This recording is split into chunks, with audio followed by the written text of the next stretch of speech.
Welcome, everybody. Can you guys hear me? Just say yes or no. That's all. Okay, you don't have to. I can hear you. Oh, good. Okay, thank you.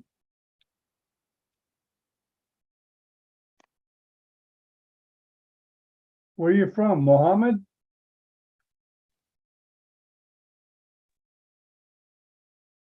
Hello. Mike, are you Hello. Mike? Mike? Hello. Yeah, hi. Who am I talking to? Oh, you're talking to Mike. I'm from Canada, but I'm in Mumbai today. Oh, that's a little different, little ways. Yeah, Dr. Goel actually just did surgery on my wife a few days ago. Oh my God. Okay, great. You came all the way from Canada for surgery? You came from Canada, Yes, that's Mike? correct. Yeah, for Wow. cervical spine surgery. Oh, wow. Well, that's certainly important enough to travel that far.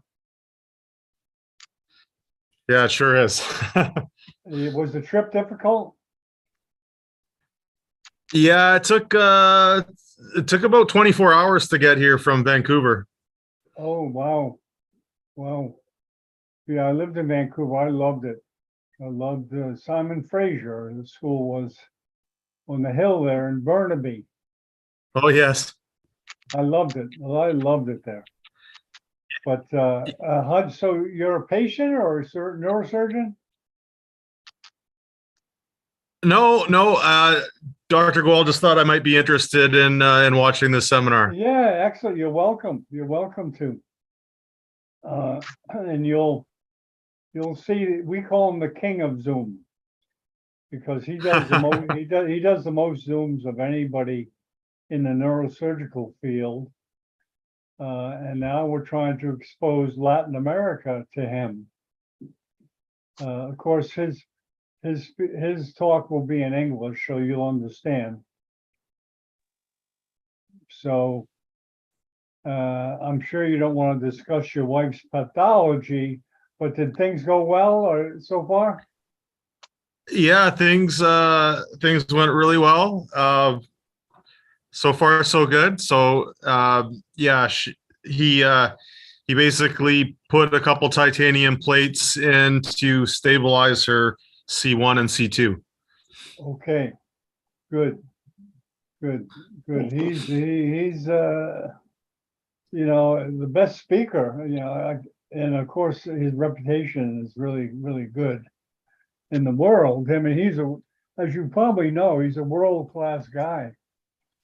He really is. World known.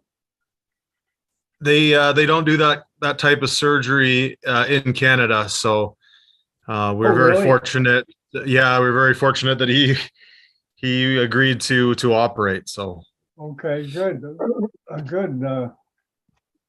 That's great. Okay, Mike, I'll be back. I got to do some production duties. okay, sounds good. Okay, welcome. Thanks. Thank you.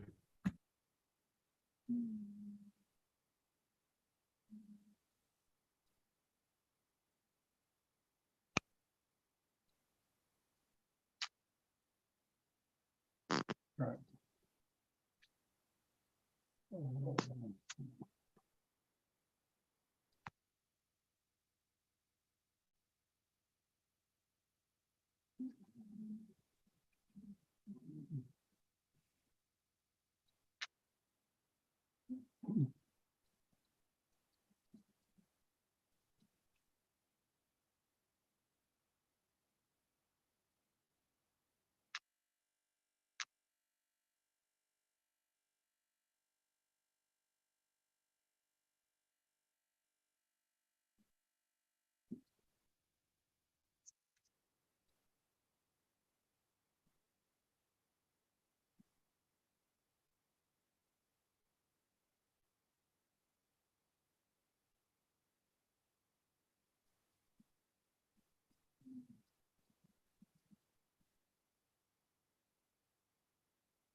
Greetings, Jose. How you doing? We don't start for 25 minutes, so got lots of time.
Excuse me.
Greetings, everybody.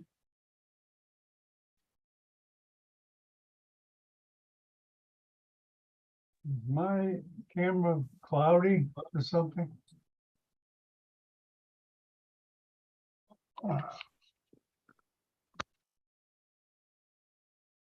It's weird. Oh, there it goes. I don't know what happened there. Okay, let's remove that picture.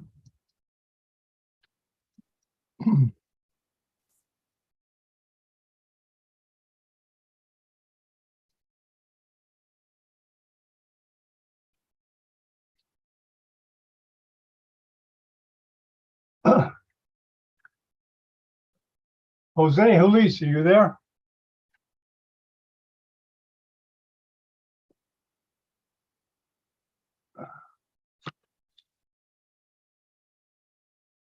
Oh, wrong way.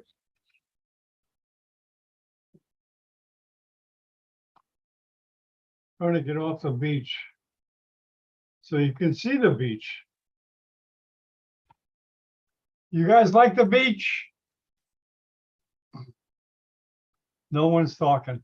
Jose Luis, ¿está allá?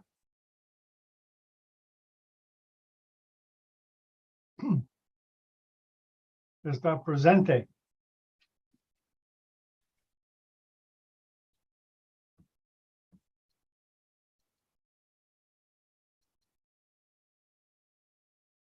Arjun, good evening. Good evening, John.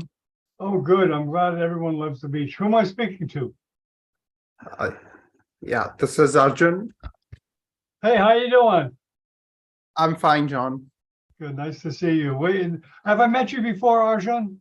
Yes. In fact, most of the webinars for Professor Goel, yes, I'm okay. a regular attendee. Yeah. Okay, you're going to get a lot of Goel today. Yeah, that's true. Well, How are you doing, John? Well, you know, I think he's gonna do next week also. And Okay. also he's doing a grand round from Sri Lanka on Thursday. Oh, right. Okay. Yeah, if you want to attend that too. Yes, And- why not? and these webcasts will probably be smaller than the other Okay. ones. So if you want to get personal attention, like I think you should. I mean, this is a really good opportunity, you know. Right. Yeah, I don't want to. Otherwise, sorry to interrupt. How's the weather there at Miami? You're still there? Oh, beautiful. That's great. Today I was just walking from getting some coffee, and it was just beautiful. You know, I like it hot. I mean, it's hot, but not really excessively hot. Not really. But it's Okay. on the warm side. I mean, The really, pleasant side, yeah, Yeah, absolutely. but I The like it temperate hot. side of hot. Yeah, I like it. I like it that way, man. It's really nice. That's I may great. go to the beach after this. So where are you at, Arjun? I am basically, I'm from India. I reside in New Delhi. Currently, I'm working as assistant professor at AIMS Bilaspur. That's a city in Himachal Pradesh. It's towards the northern side of India. Yeah, there are 9 AIMS hospitals, right? There's a Yeah, network. absolutely. Is it You're- 9 or is there more than Yes, that? no, more than 9. It's more than 9. Currently, it's the number stands at 12. Oh, okay. Yeah, Okay, because we had crazy dreams of trying to tie them all together. yeah, But as you know, that's the bureaucratic nightmare. absolutely. That I will don't be. want to dedicate my life to trying to do that because that's No, what in it fact- would take. In fact, it's a great work that you have been doing. Well, you know, I organizing- think a place like really like India, it's internet spot guys, you know, could really tie those hospitals together. I mean, this tool is amazing.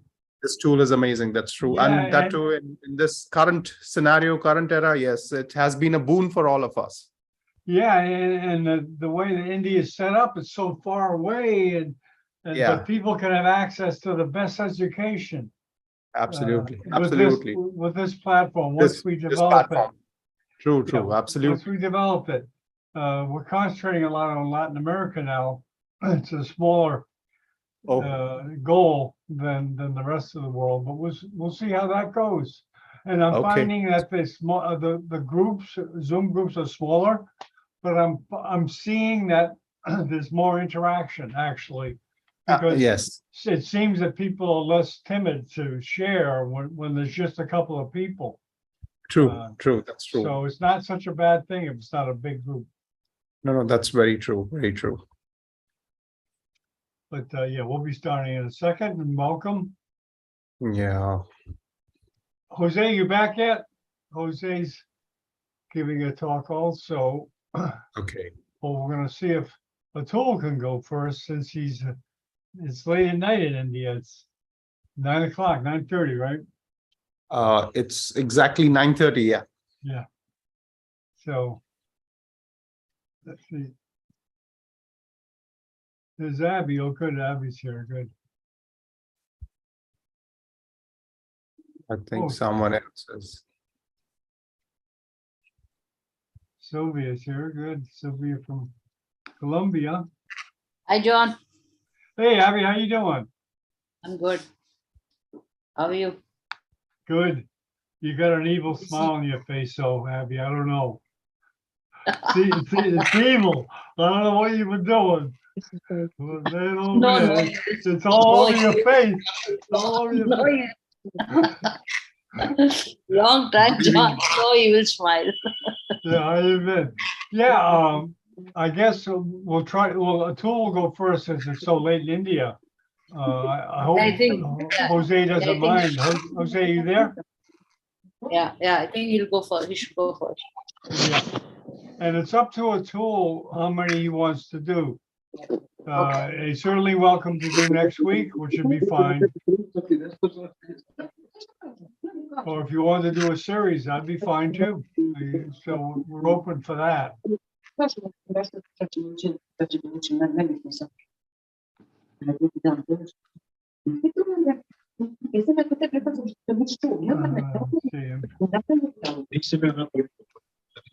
Okay, Sylvia, you're in, right?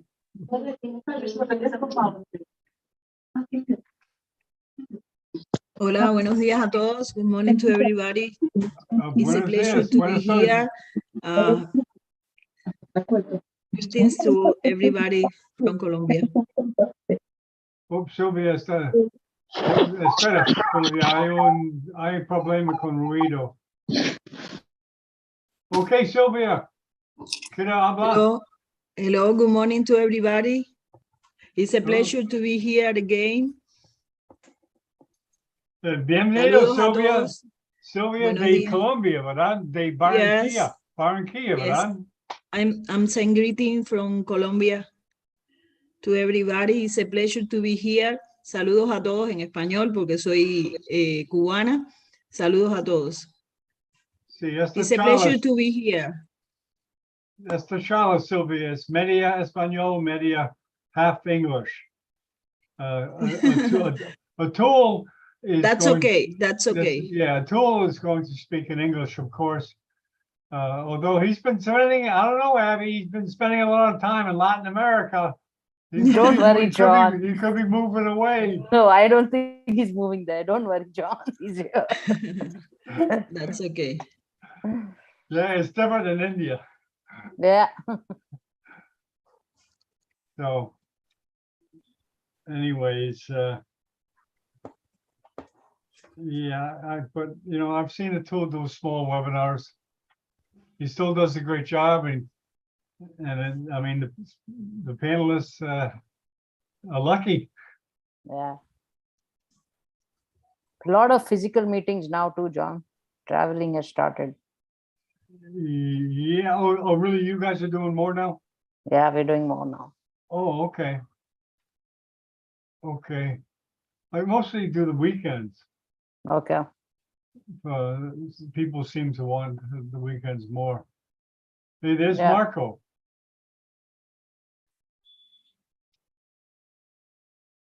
John, can you hear me? Can you hear Yeah, me? Mark. Hey, Marco, how you doing? Yeah, and doing well, Joe. Just give me a second to set up my video camera. There is some issue right now. Let me just set it up. Welcome, Marco. Welcome, Marco. We miss you. I didn't see you a lot of days. Good morning, Professor. It's Good been morning. really How are you? doing well, Professor. I will be in a few minutes in. Let me see if I can solve the That's problem okay. with my That's camera. okay. Okay. Yeah, usually if a neurosurgeon turns his complete attention to technology, he'll solve the problem. Right, Abby? Yeah. Yeah, more than solve the problem. Well, you know what? Someone's having a problem. I just try to shut up, and just wait. Just wait. You know, they usually they can figure it out. Yeah.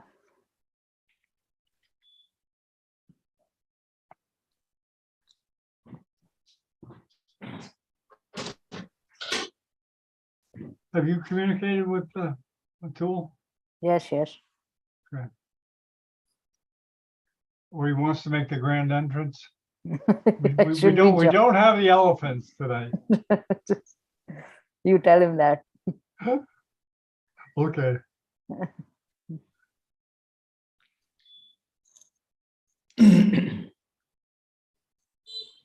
Hola, Jose Luis. Hola John, ¿cómo estás? Bien, bien. Bien, José, ¿está bien si Atul está primero? ¿Quién primero? ¿Está bien si Atul presenta primero? Sí, no hay problema. Sí, porque él está en India, es 9:30 ahora ya. Entonces, ok. Y para nosotros es el día. Perfecto. Ok, gracias. Yeah, Marco, I thought your phone died or something. So that's the worst. That's the worst thing that can happen in the world today. Is your phone dies. No, but I connected today with the computer, which is different because I usually connect with my phone, but today I did it with the computer. So I was trying to set everything up with the camera. I had some issues, but now I realized that the problem was solved. John, Okay. Yes. Yes. Yes, Marco, you're going to moderate, right? Okay. And what I'll do, you have the Neurosurgical TV banner behind you. You know the banner. John, the problem is I have to set it up because this is the computer.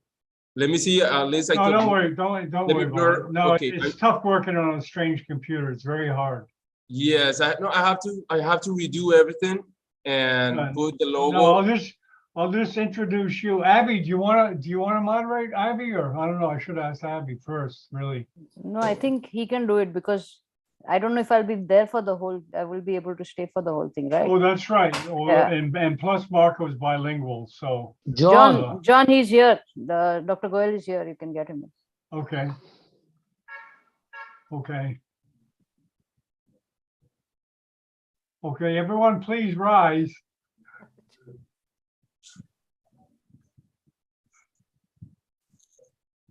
John, Yes. who is the first person who is going to get Atul, conference?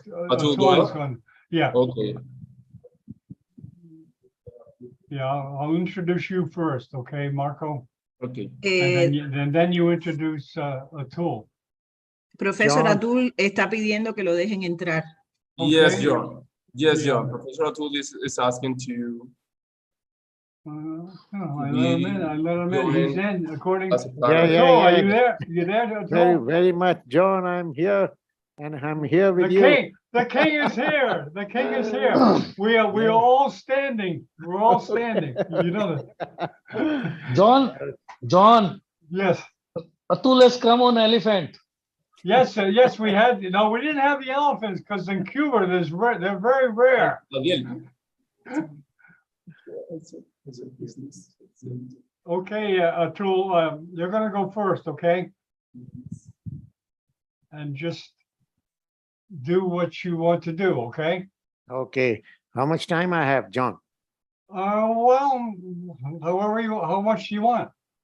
John, what I have thought is that I will do in stages. Like first I do spine today, then Okay. next time I do maybe vascular, and then I Oh, do great. tumors, means in stages rather than doing Oh. one at a shot. That's great. And what do you think, Marco? That sounds good, huh? We have Yeah. the king for 3 days. We are really doing well. No, and- actually, that's gonna be amazing, and I want to thank Professor Atul Gowal. This is an amazing opportunity to have you here. He is one of the greatest neurosurgeons, and of course, once you start learning neurosurgery, one of the first person you read about is Professor. No, we've got him Gowal. hooked on We've got him hooked on Latin America now. He's spending more time in Latin America than he is in India now.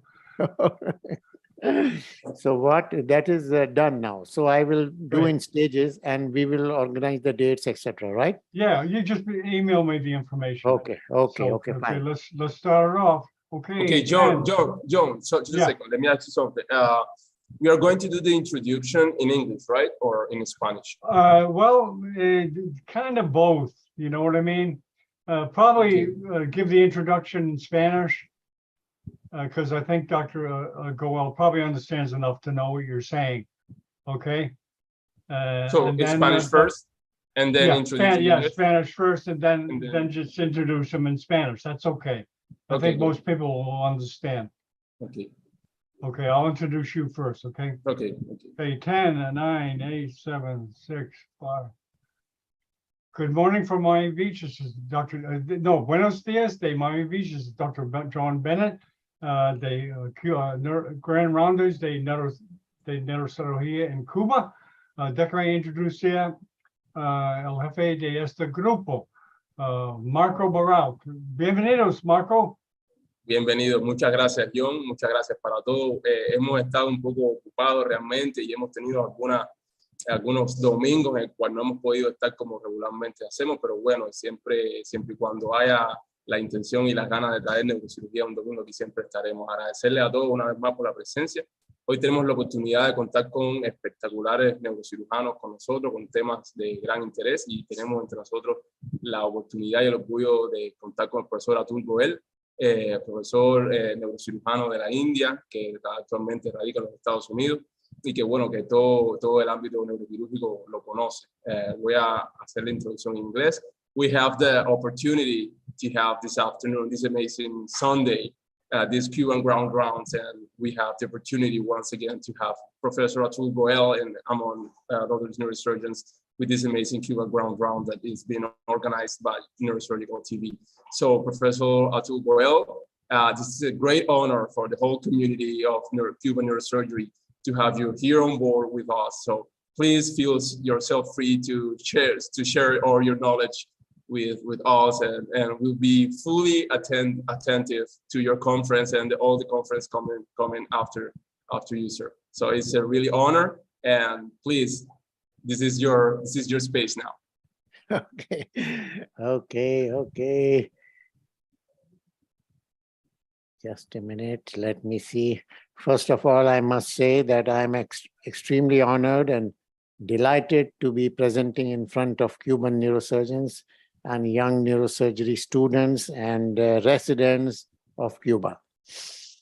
And I can only say thank you, John, for organizing this grand round. And I am sure and I hope that this will be educative and there will be some new information for the young and senior neurosurgeons of Cuba. And of course, my friend, Dr. Harshal Parikh is there on the screen. And it is always my opportunity to talk to him about what is new and what is not new about my thoughts.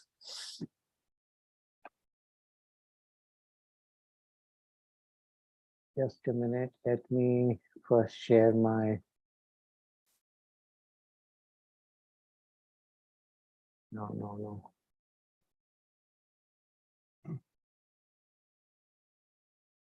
Not this. As I mentioned to you, first I will be talking about spine today, spine.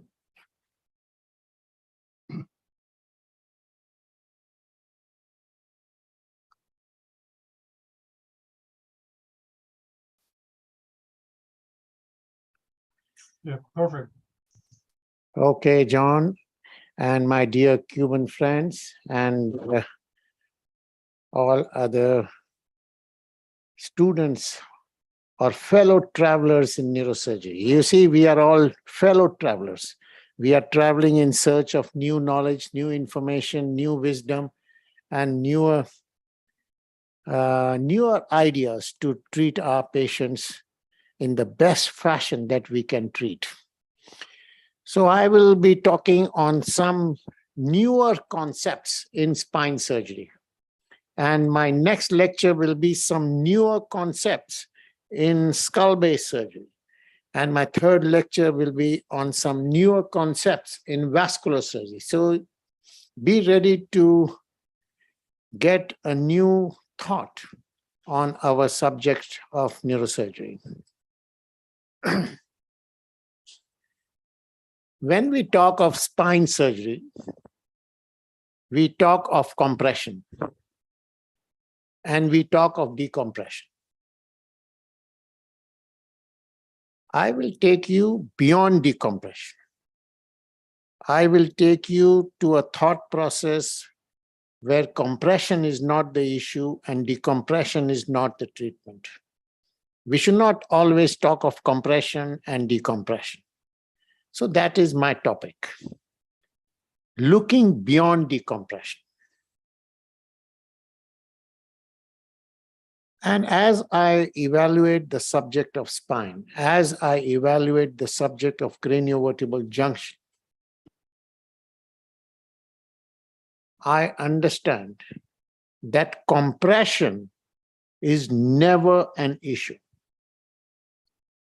And decompression is never a treatment. So this is quite a radical thought which I am going to present to you, that don't do decompression. You will ask me, why don't do decompression?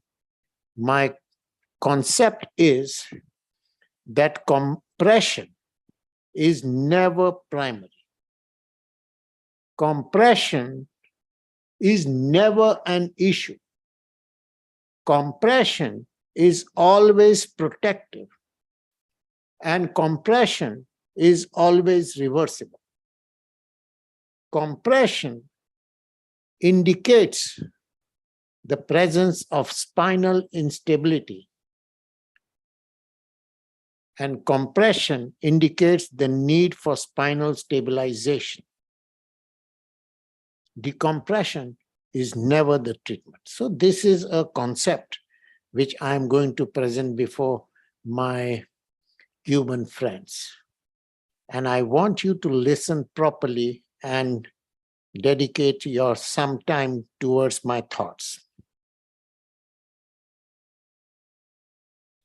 I am introducing to you a new concept, an absolutely brand new concept in the field of craniovertebral junction and in the field of spinal surgery. That instability is the issue. And stabilization is the treatment, not decompression.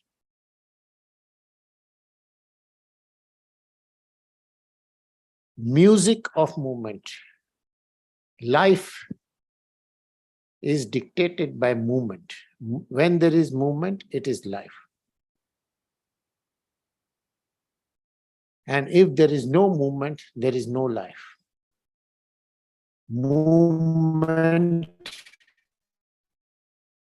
is the issue.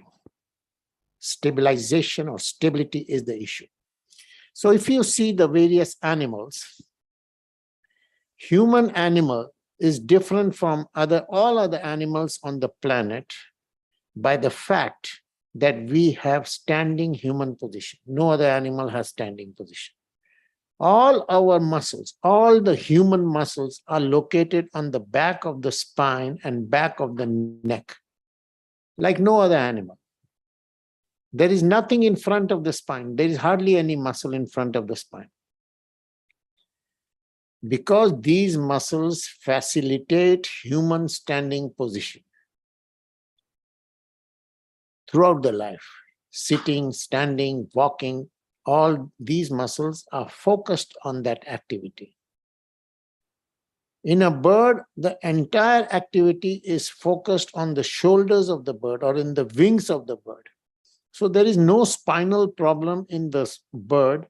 Problem occurs when the wings are not functional properly and there is weakness of the wings of the shoulders. Shoulders become weak. Similarly, a four-legged animal, the problem does not come in the spine. These muscles are strong. And if these muscles become weak, the horse may not be able to run. So the problem is not spinal problem is shoulder problem in these animals. All the muscles of the human body are located on the back of the spine. They are all focused on the facets. All the muscles of the human spine are focused on the facets. There is no muscle in the which are focused on the vertebral body or on the disc. We wrote a very beautiful paper saying that disc is divine. Disc can never go wrong. Disc is the brain of the movement. Disc and the odontoid process have similar function. All the activity is focused on the facets and not on the vertebral body or on the disc. Disc decides how to move and when to move. Similarly, odontoid process decides how to move and when to move without moving a finger. Like the opera conductor. Opera conductor conducts the music without holding any instrument in his hand. Similarly, the disc conducts all movements without having any muscle focused on the disc or on the vertebral body. The activity of the muscles, the machine of the body is focused on the facets. And when the machine or the movements, the movers of the body become weak, the facets become weak or facets become unstable. So this is the concept which I am going to present before you. I am going to introduce before you an absolute revolutionary concept in the field of spine, a revolution in the spine surgery. The concept of vertical facetal instability. And my concept is that vertical facetal instability is the point of genesis of spinal spondylotic disease. Disc is not the issue. Vertical facetal instability starts the process of spinal degeneration. So this is another concept which I am going to present before you. And as we become old, as our muscles become weak, there is vertical facetal instability and there is a telescoping of the spine. Your grandfather, who is 75-year-old, is shorter than you. You know why he's shorter? Because his spinal segments have telescoped. And that is the genesis of spinal spondylotic disease. I'm also going to introduce to my young Cuban friends the concept of central or axial atlantoaxial instability. There may not be any radiological manifestation of instability, but it is completely unstable. Similarly, there may not be any manifestation of instability on radiographs, but it is completely unstable. So instability without radiological manifestation, identification of instability by various clinical radiological parameters, and treating instability without radiological manifestation is the title of my topic today.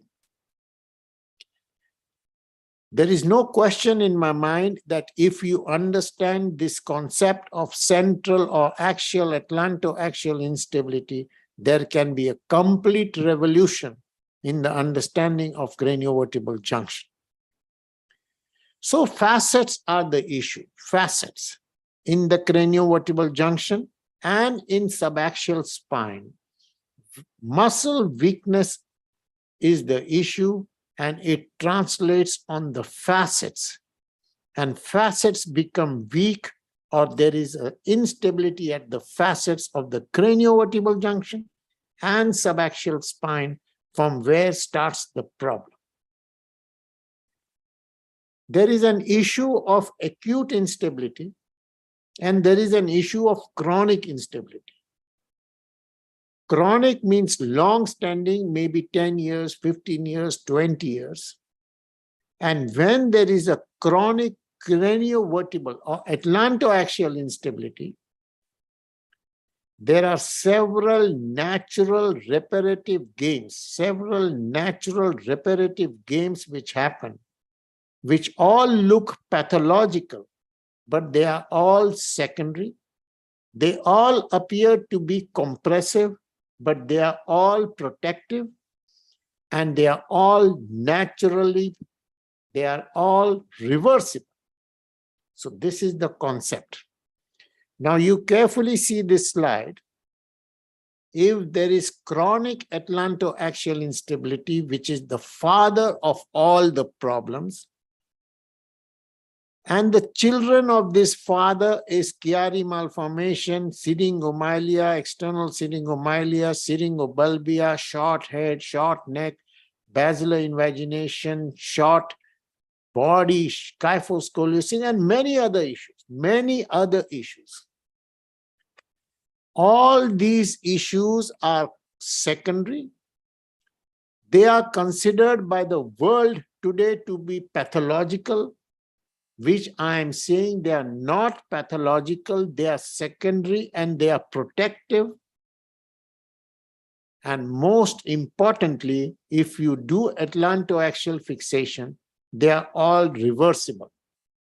So Chiari can be present in isolation or discretely, or Chiari with syrinx, Chiari with basilar invagination, Chiari with clipal file abnormality, Chiari with kyphoscoliosis, Chiari with torticollis, or syringomyelia with clipal file. So any of these secondary manifestations can be present discretely or in cohort. They are all indicators of one issue, and that is chronic atlantoaxial instability. These are not pathologies. They are protective natural maneuvers. The current treatment for all these issues which are mentioned here is decompression. And I am saying that decompression is not the solution for any of these problems. They need atlantoaxial stabilization, and you will find an absolute magical surgical treatment. Basilar invagination. So slowly, gently, I want to go with this subject.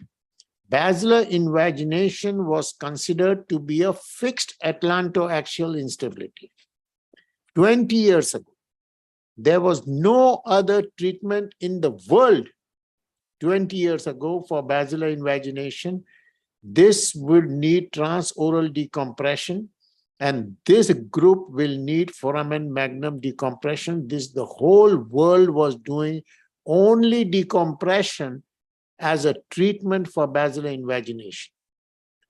There is no question in my mind that this article completely revolutionized the treatment of basilar invagination. There is no question about it. And those who are in treatment, those who treat basilar invagination, those who are treating craniovertebral junction know it very clearly that craniovertebral junction basilar invagination group A, in 2004, we said that this group is unstable and this group should be treated by craniovertebral junction realignment. There is no role for decompression. However, in 2004, my understanding was that group B needs decompression. So that was my understanding. So we introduced an absolutely novel treatment of opening the joint, distraction of the facet, and realignment of craniovertebral junction, realignment. So there was no decompression as treatment. And we have got several hundred cases where we have done open the joint, distract the facet, introduce bone graft in the joint, and do atlantoaxial fixation. Atlantoaxial joint is the most mobile joint of the body. Atlantoaxial instability is the most common form of instability of the whole spine. So open the joint, distract the facet, and do C1, C2 fixation and realign the craniovertebral junction. There is no role for decompression. As we developed in our understanding more and more and more, we realized that basilar invagination group B also is unstable, and stabilization is the treatment. So atlantoaxial instability is the father of basilar invagination. There is need for atlantoaxial stabilization, and there is no role for decompression. So there is no hesitation in my mind that we completely demolished, completely removed transoral odontoidectomy from the domain of craniovertebral junction surgery. There is no question. In the year 1999, we said that basilar invagination is like lumbosacral listhesis, C1 over C2 listhesis. Like you treat lumbosacral listhesis, you treat C1, C2 listhesis. That is the treatment. So here there is basilar invagination, there is basilar invagination, there is C1 over C2 listhesis. You open the joint, distract the facet, realign the craniovertebral junction. There is no role for decompression in this problem. There is no role. Now I am introducing to you, my dear friends, a complete revolution in craniovertebral junction surgery. The issue of central or axial atlantoaxial instability. So central or axial atlantoaxial instability is a chronic form of atlantoaxial instability. It can be seen in situations of basilar invagination, Chiari malformation, syringomyelia. Another beautiful revolution in spinal multi-segmental degeneration, like spinal spondylosis, C4-5, C5-C6, can be associated with atlantoaxial instability. Deformities can be associated. OPLL can be associated. Hirayama disease can be associated. So this has huge scope of understanding and subsequent treatment. Now carefully you see this slide. Now there is atlantodental interval disturbance here. There is listhesis of C1 over C2. There is cord compression. There is listhesis. There is stabilization is the treatment. There is no role for decompression. Now you carefully see this slide. This is type 2 dislocation where there is retrolisthesis. C1 facet is dislocated behind the facet of C2. There is no atlantodental interval disturbance. There is no neural compression. The whole world today, even today, will do this case by foramen magnum decompression.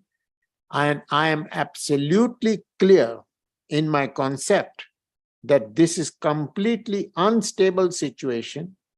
And this needs stabilization. There is no role for decompression. even when there is no facetal malalignment, even when there is no atlantodental interval disturbance, presence of Chiari, presence of syringomyelia, presence of assimilation of atlas, presence of platybasia are clear indicators of atlantoaxial instability, and atlantoaxial stabilization is the treatment. There should be no confusion. There is no role for decompression in this situation. And if you do decompression in the presence of unstable atlantoaxial joint, you can only have one issue, that is the patient can be harmed by your treatment. So all cases of Chiari, all cases of Chiari, all cases of syringomyelia, all cases of basilar invagination, all cases of short neck, torticollis, all cases of platybasia, clipper file abnormality, assimilation of atlas have one father, and that father is atlantoaxial instability, and it indicates the need for atlantoaxial stabilization. It indicates that there is no need for decompression. So we should understand basilar invagination in the right perspective, that basilar invagination is a result of unstable atlantoaxial joint, chronic unstable joint, and atlantoaxial stabilization is the treatment. So if you want to know more about this, we have written several articles on this subject based on several hundred patients where both group A and group B have been treated by only atlantoaxial stabilization without any kind of decompression. So when there is Chiari, when there is syrinx, there is no confusion. There is type 2 atlantoaxial facetal instability. There is no atlantodental interval disturbance. There is only one treatment, and that treatment is atlantoaxial stabilization. Chiari malformation does not need any kind of decompression. It is secondary, it is protective, and it is reversible. Like syringomyelia is secondary, it is protective, and it is reversible. Like basilar invagination, it is secondary, it is protective, and it is reversible. So there is no atlantodental interval disturbance. There is some facetal malalignment, Chiari and syrinx. They indicate atlantoaxial instability, and they indicate the need for atlantoaxial stabilization. Patient will improve immediately after surgery in 100% of cases. Syringomyelia will reduce if you do a scan after 6 months in 100% of cases. And there should be no confusion whether you see atlantoaxial disturbance, whether you see facetal malalignment or not. Presence of Chiari and presence of syringomyelia are indicators of unstable atlantoaxial joint, and they indicate the need for atlantoaxial stabilization. So this is a complete revolution. There is complete revolution in the treatment of Chiari and syringomyelia and basilar invagination.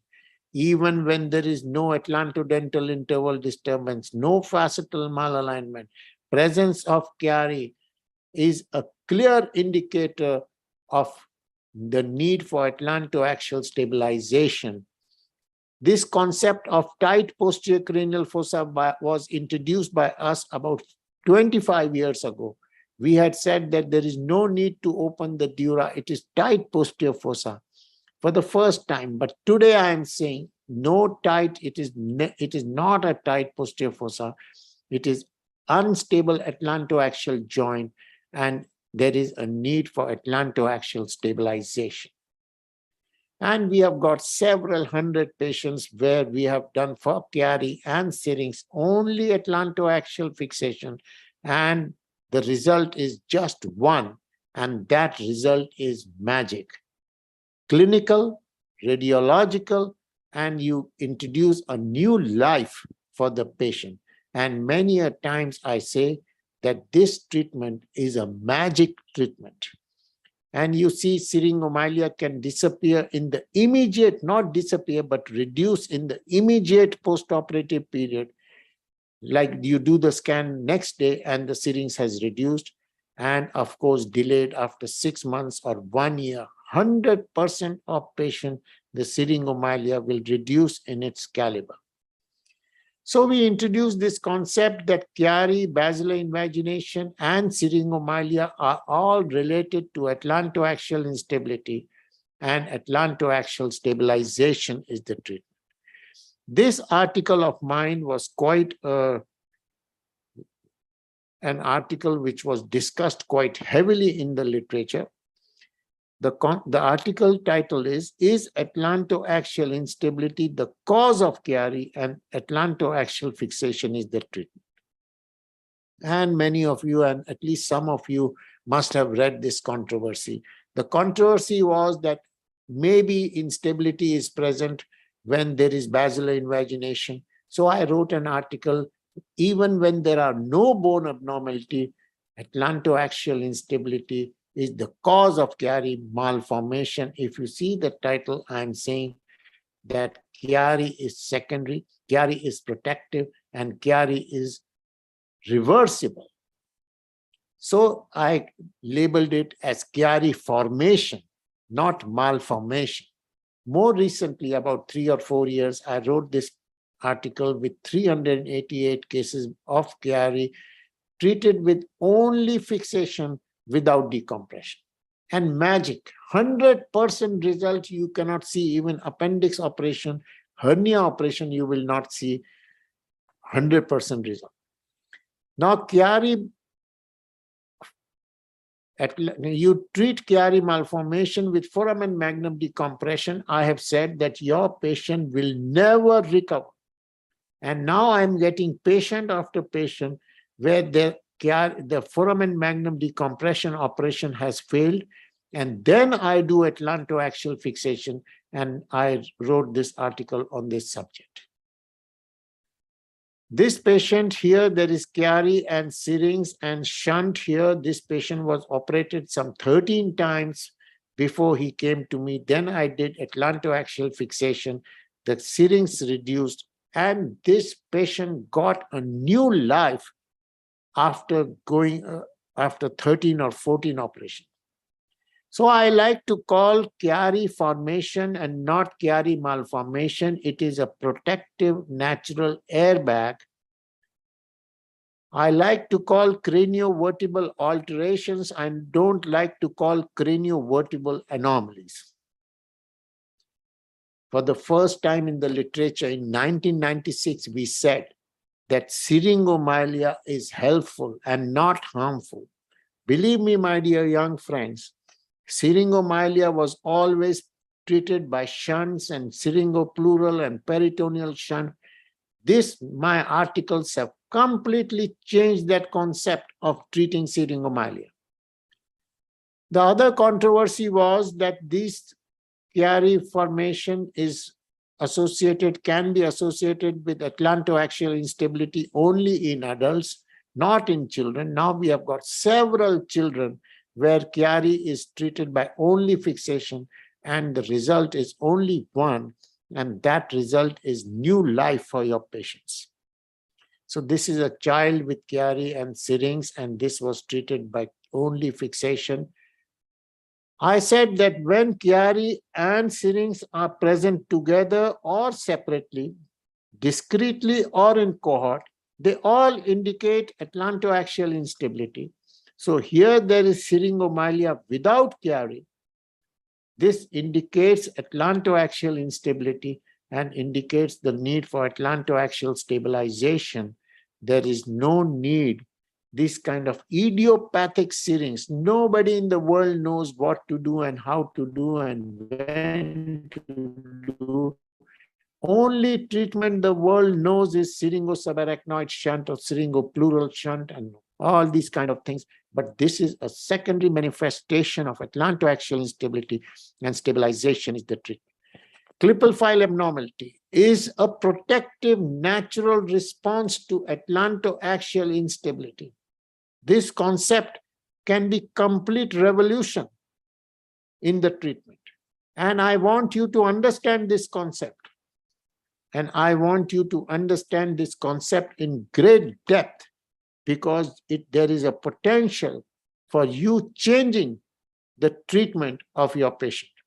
At present, the only treatment the world knows about this problem is decompression. And I have said that these are secondary, these are protective, these are indicators of atlantoaxial instability. This kind of bone fusion do not do any kind of decompression. They are indicator. Even when there is no compression, you do atlantoaxial fixation and you produce an absolute magic in the outcome. There is no need for any kind of decompression as a treatment. Similarly, bifid. I said bifid, whether there is any indication of instability or not. When there is bifid, it is atlantoaxial instability, and atlantoaxial stabilization is the treatment. Bifid is secondary, bifid is protective, and bifid is reversible after stabilization. So these kind of multiple bone fusions, even when there is no compression, is an indicator of atlantoaxial instability. Bifid is an indicator of atlantoaxial instability, and atlantoaxial stabilization is the treatment. There is no role absolutely of decompression as a form of treatment. Os odontoideum, similarly we said, and you can imagine this is a complete, absolute game changer in the treatment of this clinical entity. The whole world currently may treat this with decompression or any other form of treatment, but os odontoideum is secondary, it is protective, it is reversible, it indicates atlantoaxial instability. When you see os odontoideum, there is no other treatment other than C1, C2 fixation. There is no role for any kind of transoral decompression, or role for occipitocervical fixation is not there. So this short neck, short spine, short body are all indicators of unstable atlantoaxial joint. Short neck, torticollis, there is no need for any other kind of treatment other than C1, C2 fixation. And you can change the neck in the immediate postoperative phase. Immediate, you see the neck, you see the neck. And you see the smile. You can give a smile and you can change without any form of decompression. So all these musculoskeletal abnormalities like short neck, torticollis are secondary to, they are naturally protective, and they are all reversible following atlantoaxial stabilization. So you see this neck, short neck and long neck, torticollis and smile. You can have this in the immediate postoperative period without any form of decompression. Rotatory dislocation, the whole world was doing decompression as the treatment. And I am saying open the joint, manipulate the facet, reduce the dislocation. Short neck.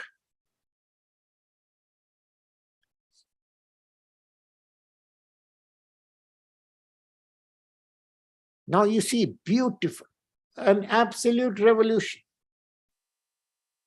This kind of kyphoscoliosis in this age group, in more than 80% of children of this adolescents in this age group, the problem is not in the spine. The problem is in the atlantoaxial joint. There is no need to straighten the rest of the spine. There is a need for atlantoaxial stabilization, and the whole spine will be straightened or recovered, and the symptoms will recover, and the person will get a new life if you understand that C1, C2 instability is the cause. So central or axial atlantoaxial instability can be by itself a cause of cervical myelopathy, and we have to understand this new revolutionary clinical entity, and we have to treat our patients by atlantoaxial stabilization. Now you see there is syrinx, there is bifid, there is no compression, there is no instability, but it is treated by atlantoaxial stabilization, and magic is the clinical outcome. So I am saying foramen magnum decompression can become an absolutely historical operation because it is never required. What is required is understanding of the whole pathology and treating accordingly.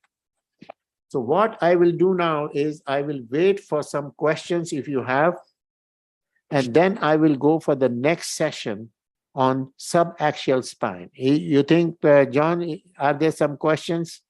Or if you want to ask some questions before I go further. Okay, we'll leave it up to the audience. Tool, does anybody have any comments or questions for Tool at this point? Well, John, honestly, this is a huge revolutionary concept that changed the whole perspective from the last 30 years, or maybe even more, regarding to the management of Chiari malformation and craniocervical malformation.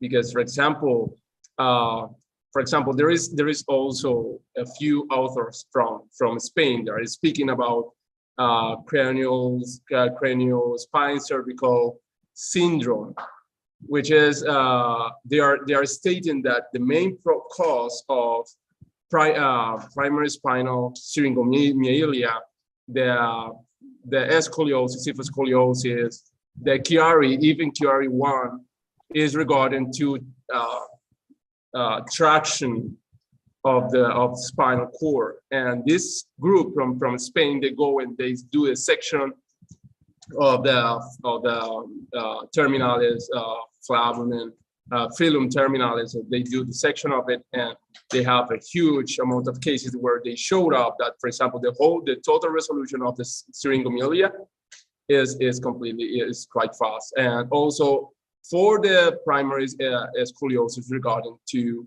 this craniovertebral spinal craniovertebral syndrome is related to it. And for example, the first surgery they do is a minimal invasive surgery. They section the spinal flavum, and they say that that's it. It's Salvador Royo, the professor from Spain, and he has a thesis was his PhD regarding to this in early in the 90s. Okay.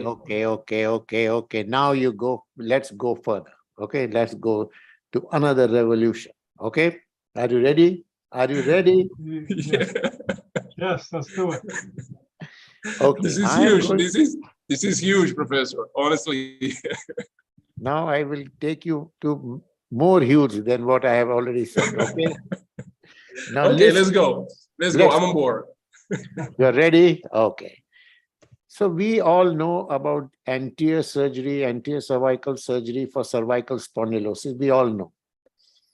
And I have been doing, and I have been propagating, and I have written chapters in various books on anterior cervical approaches and how to do, how to dissect, and how to remove the disc, and how to remove the osteophyte, and how to do fixation. I have written, and this is a book chapter from Schuit and Smedek book, which is quite a popular neurosurgery book. And I have been doing this kind of decompression and fixation for a very long time. This kind of anterior surgery, osteophyte removal, and all those things I have been doing. And I had also introduced these kind of tricortical screws, tricortical. This kind of standalone tricortical screws. So I was very familiar and very,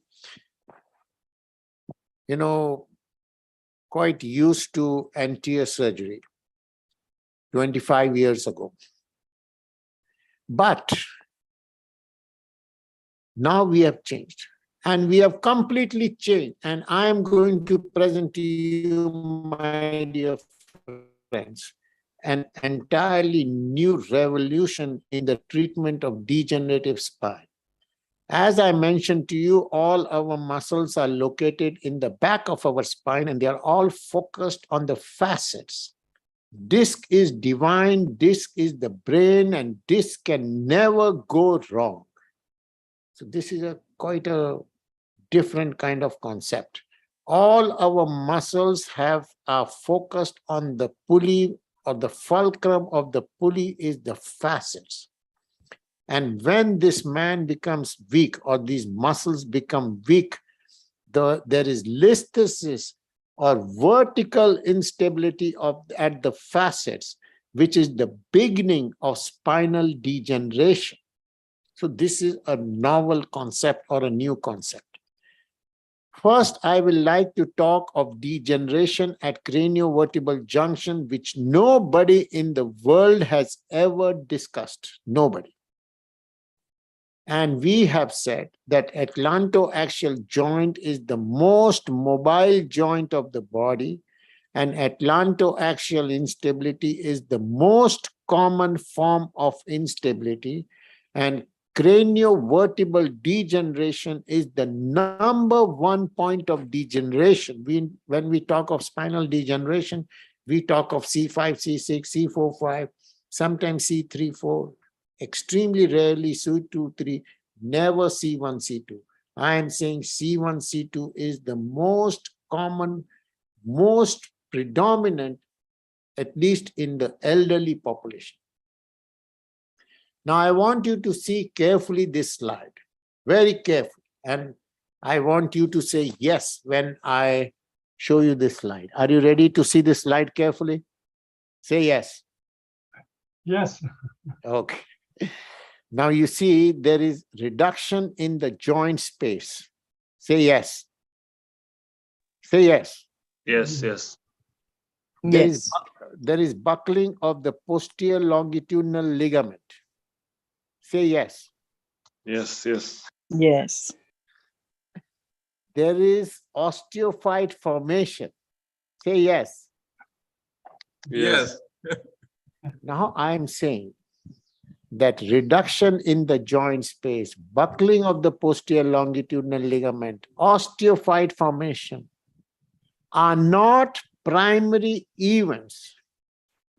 They are secondary, they are protective, and they are reversible. There is no role for any kind of anterior or posterior decompression in this situation. Did you get my point? Yes. They are indicators of atlantoaxial instability. They are indicators of need for atlantoaxial stabilization. These issues are secondary, they are protective, and they are reversible. Ossification at the at the apical ligament, osteophyte formation behind the body, in front of the body. There is no need for decompression. I must tell you one thing, the whole world will still till today will advise decompression from front or from behind. I am saying that this is a clear indication of atlantoaxial stabilization. There is no role for any form of decompression. Retroodontoid pseudotumor, if I'm not sure how many of you have seen this entity, but this entity was heavily discussed in the literature, and the whole world was doing transoral decompression for this problem. For the first time in the literature, we said that this retroodontoid mass is an evidence of craniovertebral instability. Even when the instability is not seen, you have to do atlantoaxial stabilization. This is secondary like an osteophyte. This is reversible. And this is protective. So this is such a dramatic change in the concept. And now many people are doing. So this was the first paper about 20 years ago, where we said that instability is the issue and stabilization is the treatment. Retroodontoid cyst, we said that atlantoaxial stabilization is the treatment, and this cyst will spontaneously disappear as early as in the postoperative phase.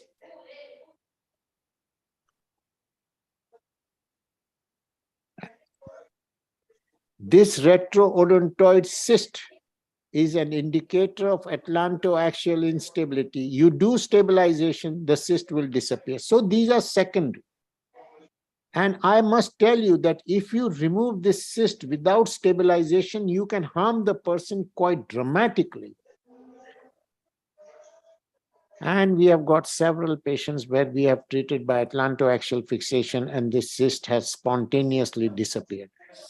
In os odontoideum, we found this retroodontoid cyst, and there is a small window here in the bone, and this cyst goes inside and outside the bone on flexion and extension. And this is a great beauty of nature and shows how the protective maneuvering happens in the body and indicates the need for atlantoaxial stabilization. So we have got several, you see here also there is in the body, there is some change. There is dynamicity in this retroodontoid pseudotumor, indicates the need for atlantoaxial stabilization. And we reported 63 cases where there was this kind of problem. I'm not sure how many of you know that this retroodontoid pannus was treated by the whole world by transoral surgery. And we said for the first time in the literature that this pannus is this buckling of the posterior longitudinal ligament.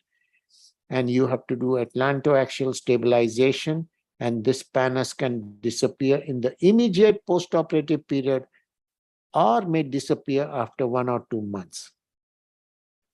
So we introduced this intra-articular spaces for the first time in the literature for craniovertebral junction. And if you see this bone, the facets are the strongest part of the bone, not vertebral body, not spinous process, not transverse process. Facets are the strongest part of the bone. Like I talked about listhesis of C1 over C2, vertical instability happens when the muscles become weak. There is listhesis at the facets, and this becomes the beginning of spinal degeneration. Now I want you to see carefully this slide. Mohammed, you are there? Mohammed? Yes, yes, yes, yes, sir, I'm here. Okay. Yeah. Now you say yes. Do you see reduction in the intervertebral body space? Yes. Yes, Do you see this bulging of the disc? Yes. Do Yeah, you see yeah, this yes. bulging of the disc? yes, Do Yes. you yes, see this osteophyte formation? Yes. yes, And, yes. These and the are fusion. not primary events. These No. are secondary, these are protective, and these are reversible. There is no need for anterior surgery for this kind of problem. There is no need for any kind of decompression. There is a need for multi-segmental stabilization.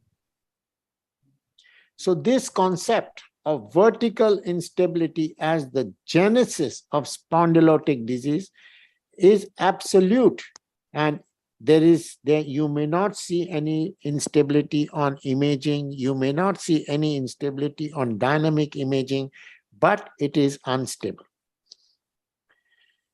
So in about 15 or 20 years ago, we introduced this intra-articular spaces for axial spine.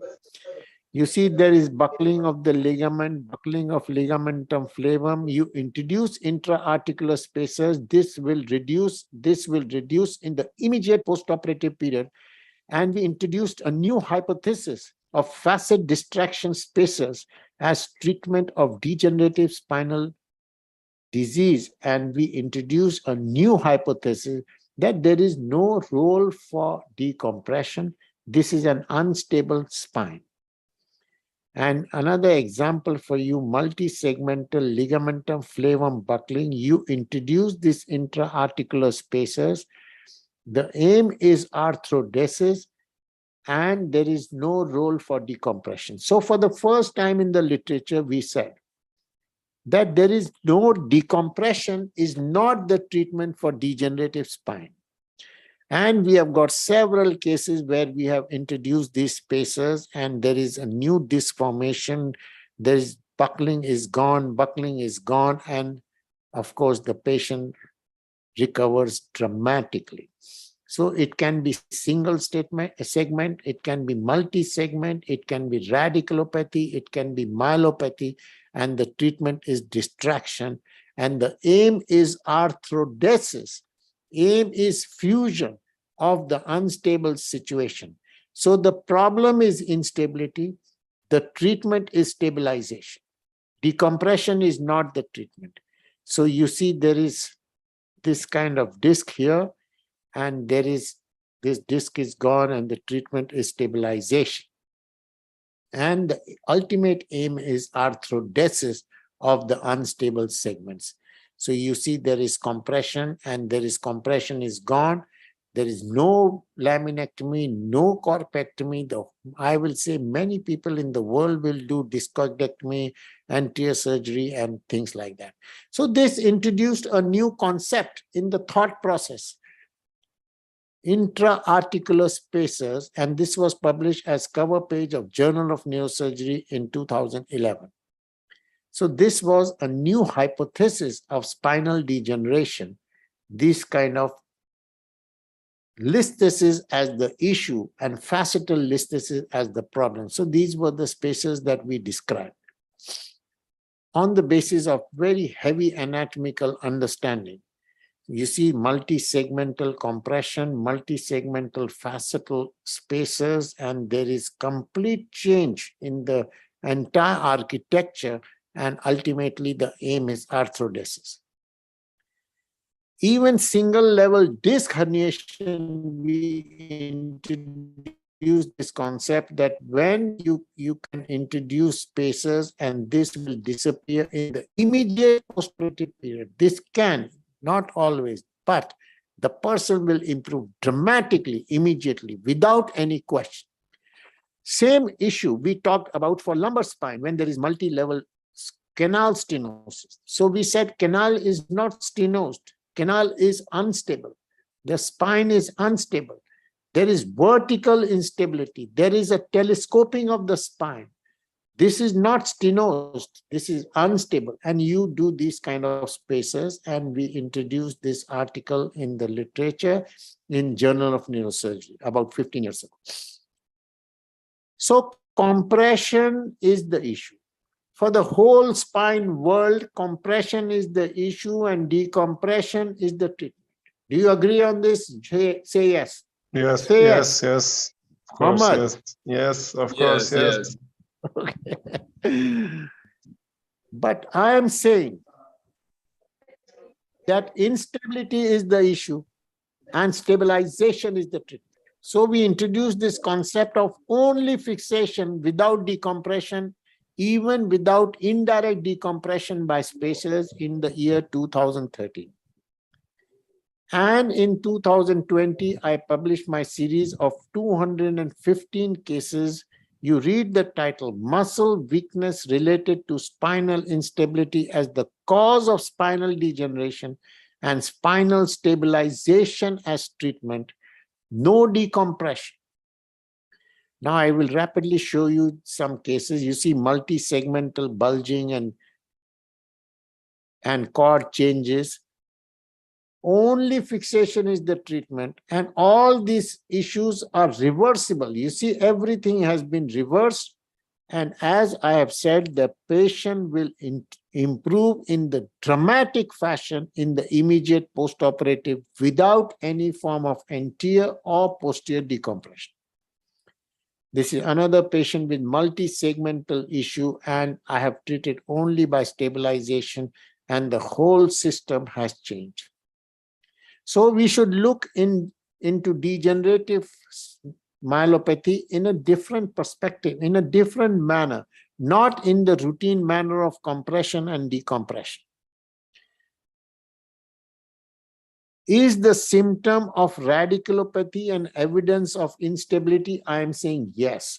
Is focal cord atrophy an evidence of vertical spinal instability? I am saying yes. Instability is the cause of symptoms and stabilization is the treatment.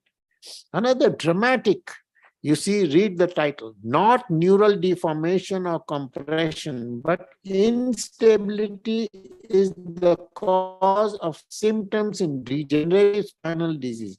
If there is a radiculopathy, person comes with radiculopathy with normal MRI, does not mean that there is nothing in the spine. It is unstable it is unstable spinal segment. And if the pain is severe and persistent, it will need stabilization. Identification of the segment and treatment of the segment is the treatment. So I like to use this Camillus technique, trans-articular fixation, 1 screw, and very rarely I introduce 2 screws, and extremely rarely I introduce 3 screws. So trans-articular is my preferred treatment of stabilization. Very important it is to identify which segments are unstable in when there is a degenerative spine, which segment. It may not be just osteophyte presence is unstable. Like you see in this case, there are 2 segments where there is osteophyte formation. So osteophyte formation is secondary. It indicates unstable segments and it indicates the need for stabilization. But even when there is no osteophyte, this segment can be unstable. And that has to be identified on the basis of clinical grounds and on the basis of intraoperative identification. And this is very, very important. If you want to treat, you have to read this article and you will find out what are the indicators of spinal instability and which segments have to be included in the fixation construct. Nothing is there at C2-3, but C2-3 fixation is done in this case. So you have to know which segments have to be fused, and that is the issue in spinal degeneration treatment. There is no need for anterior decompression, posterior decompression. Identify which segments are unstable and stabilize those segments. Another very dramatic issue is, nobody has talked about atlantoaxial instability in spinal degeneration.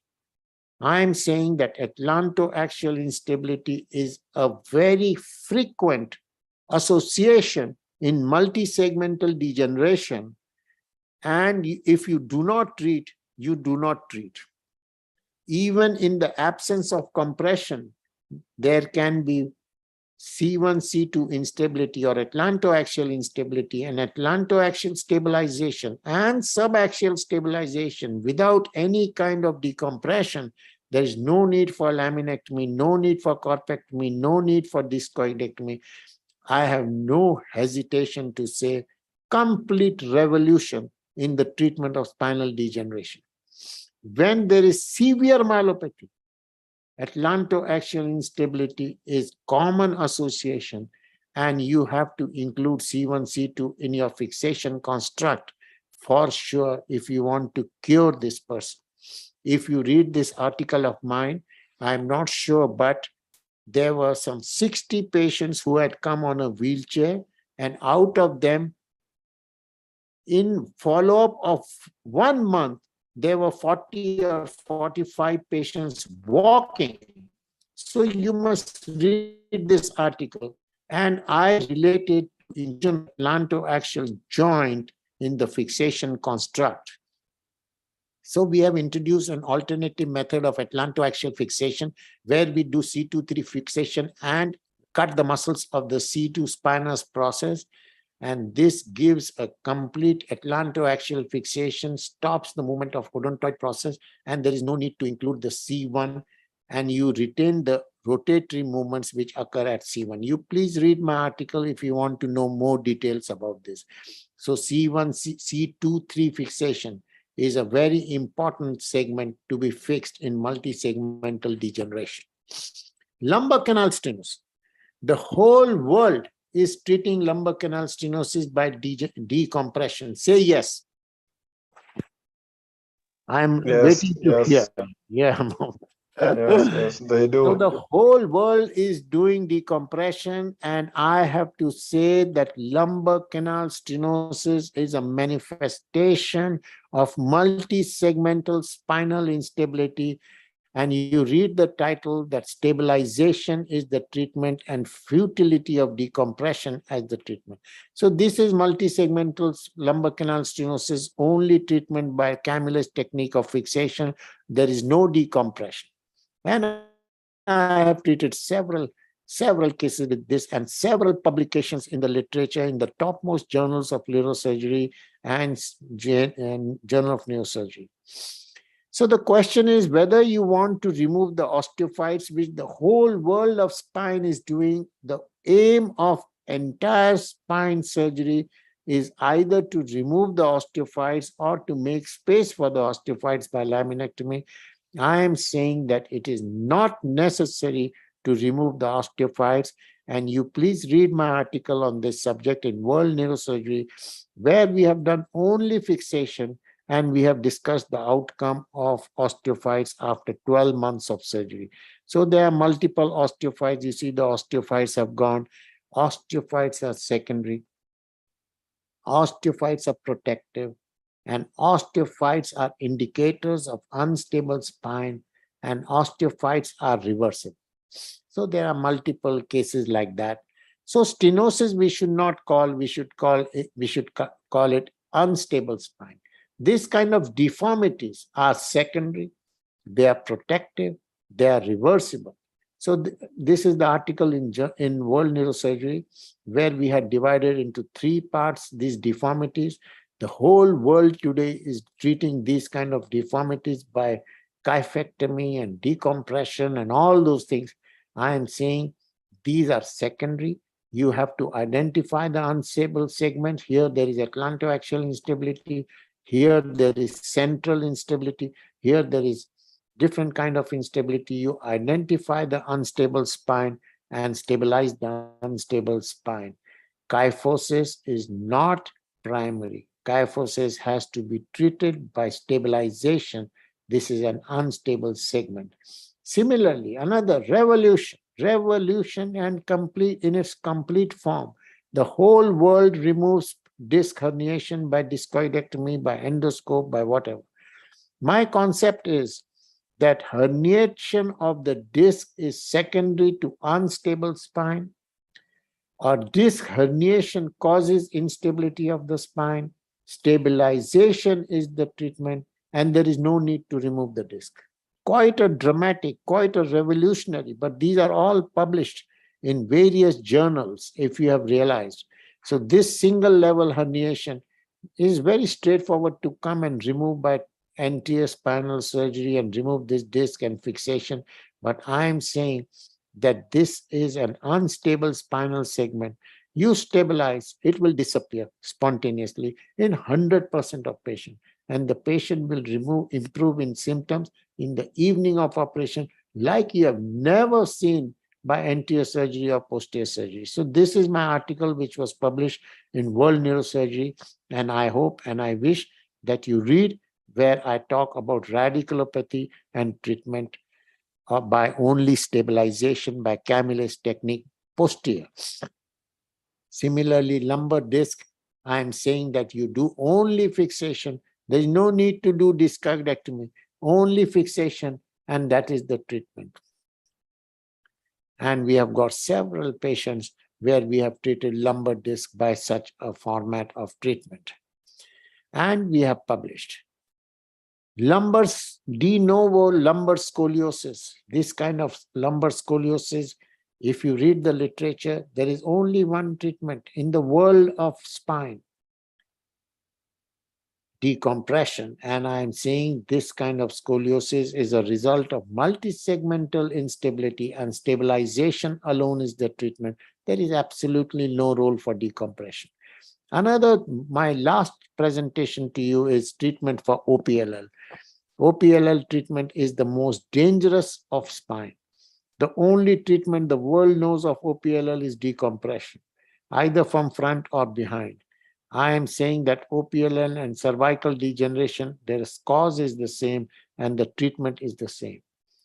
I was doing for OPLL various forms of anterior surgery. I described for the first time in literature oblique corpectomy. This oblique corpectomy was described by me about 18-20 years ago, and it means I was doing corpectomies on a regular basis. But now what I am saying is corpectomy or decompression is not necessary. Only stabilization is the ideal treatment for OPLL. And more recently, I published my series of 52 cases and 100% clinical outcome positive by only stabilization by Camillus technique. This simple operation, I do 5-level fixation in 15 minutes. No decompression, only fixation by Camillus technique. I am saying that atlantoaxial instability, nobody in the world has ever said that atlantoaxial instability is a common association in OPLL, and you include OPLL, atlantoaxial stabilization, in your fixation construct, and there is only one result, and that is magical clinical outcome, which you have never seen with decompressions.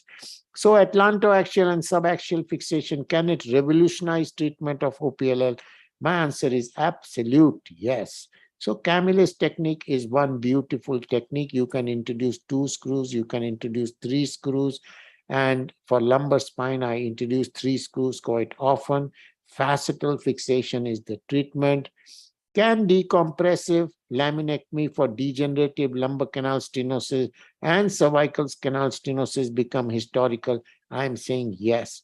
I am saying decompression for any spinal issue other than tumors is a negative operation.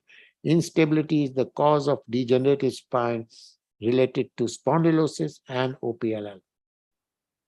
Another fantastic thing which I am going to present to you is, and like we demolished transoral surgery, I am saying anterior cervical surgery can find space in history books very soon. All these laminectomy, corpectomy, decompressions can become historical. So from only decompression to only fixation is a century-long journey of spinal spondylosis. Atlantoaxial and subaxial fixation can revolutionize the treatment. So the concept is that compression is never primary and decompression is never the treatment. So thank you, my dear friends. And John has said that my next lecture will be on tumors and skull-based tumors. And then my next lecture will be, so I will present to my Cuban friends a series of lectures if John agrees. And I will enjoy talking to John. Can you allow me a series of lectures? I cannot say no to the king. So I am waiting for your permission for a series of lectures, okay? Yes, And I will be excellent. happy. And I'll be happy and very proud to talk to young Cuban friends. And I hope that I can change their concepts here and there. Thank you very much. Yeah, thank you. Go ahead, Marco. No, it's first of all, Professor, has been a huge change in the whole perspective. Every tip you just gave us has been amazing. We have a few questions here from Dr. Surmatut. This is a Cuban neurosurgeon that actually is working in Mexico. The first question he is heading is regarding to, he says that besides the C1, C2 fixation, if you place any cage between the facet joints in every case. No, unmute, Professor. Okay. Facetal distraction, as you know, was described by me for basilar invagination, and I used it for various other pathologies. I use distractors, spacers, and cages basically to stabilize the joint, not to distract the joint. Basically, stabilization is the aim. So instability is the issue. Stabilization is the treatment. Distraction is not necessary. In cases of Chiari, which is a long-standing chronic atlantoaxial instability, Stabilization is the treatment, not distraction is by cages is not necessary. So that is the answer. And Professor, regarding to Chiari, it's only C1, C1, C2 fixation with mass, lateral mass screw is the only option you presented, for example, let's say in low-income countries, for example, Gali technique or any other wiring technique. Would it be possible to fix C1, C2? Would it be an option or it's not? My answer to this question is, you see, craniovertebral junction instability is a very dangerous issue. Craniovertebral junction stabilization is a dangerous issue. If you treat it properly, you can give new life to the person. If you do not treat properly, you can demolish the person. You can completely harm the person. So you have to take this treatment in the right perspective. You have to learn the best method of fixation. You cannot say, I will treat by a suboptimal method of fixation. That is not accepted. You treat with the best method. If you are not able to treat with the best method, then you go for suboptimal methods. And suboptimal methods can fail and can harm. So why you want to do a suboptimal method of fixation? You treat with the best method of fixation, and that is introduce once, open the joint, remove the cartilage, introduce bone graft in the joint, and then do fixation. That is the best method of fixation, and you should always do the best method of treatment. Suboptimal treatment is not good. Okay, Professor. We have another question regarding to when you use the posterior approach with instrumentation, if you add on any other fusion method to it. Yeah, you have to prepare the entire ground for bone fusion. You have to, I introduce bone in the joint. I place the bone behind the posterior elements. I decorticate the bone and prepare the bone. There are various things which you can go through in my articles on this subject. And this is a very, bone fusion is not easy. You have to have a very elaborate bone, and I take the bone from iliac crest. All my bone graft is from iliac crest. So this concept of central instability, you see, you may not see any instability on radiographs. You may not see any instability on plain radiology, on CT scan, on MRI, but the whole thing is unstable.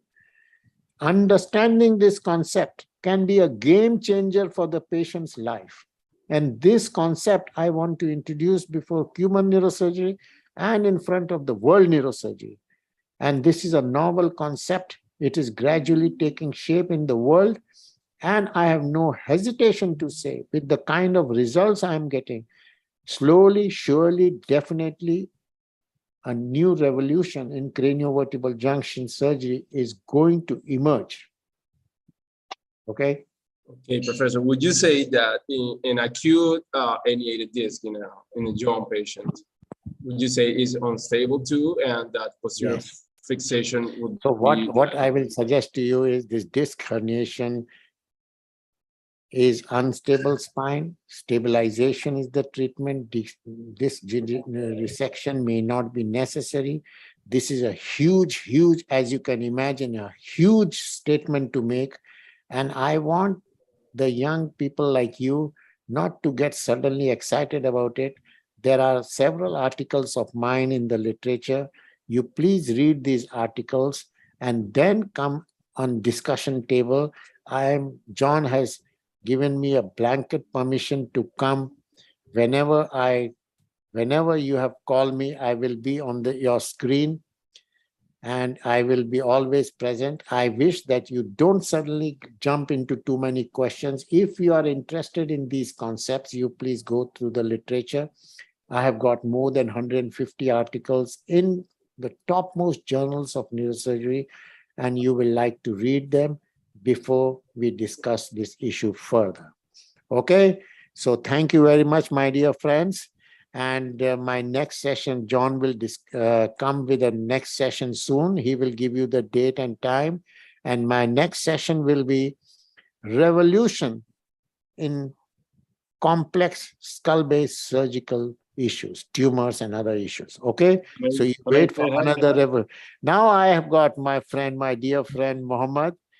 He was Hello, with good me. evening, sir. Mohammed, yes, Nice to I see you. want you to say something to Cuban neurosurgeon. He was working with me for some time, for about 1.5 Yeah, months. pleasure. Yes, Mohammed, please go ahead. Thank you, sir. It's really a pleasure to see you again and to hear you again. I miss you. Last thing I want to say. Thank you, Mohammed. You must come again, and I am happy to see you. I hope so. I will actually. I like your talk, of course, every time when you say it, every time we learn more and more. And I want to say it's coming. It's coming. I know it will take some time, but it's coming. It will come for the whole world. Okay, thank you, my dear Mohammed.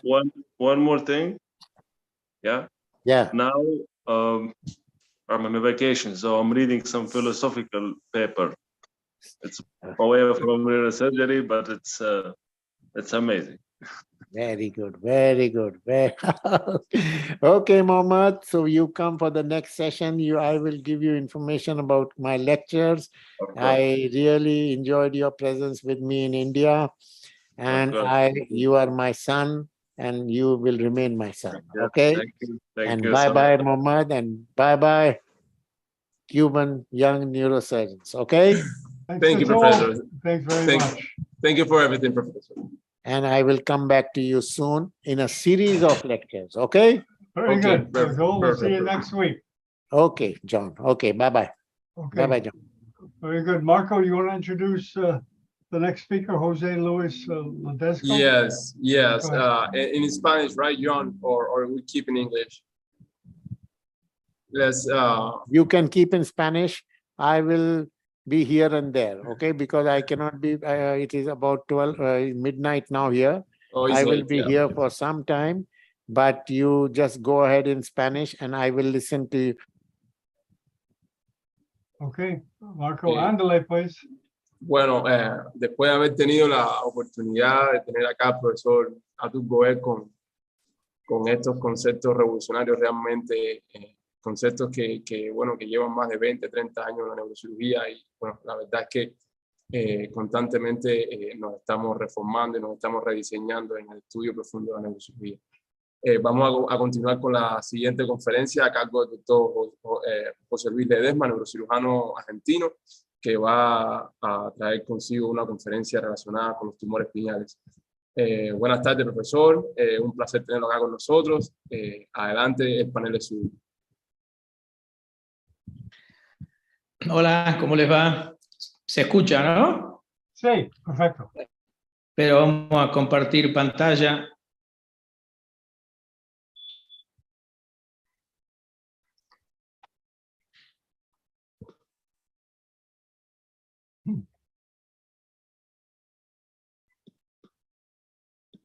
Ahí estamos, ¿no? Sí, perfecto. ¿Se ve bien? Sí, perfecto. Ok. Yo tengo un pequeño problema.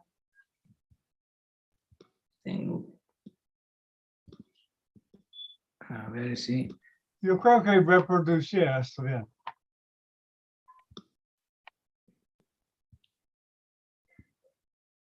Ahí estamos. Sí, perfecto.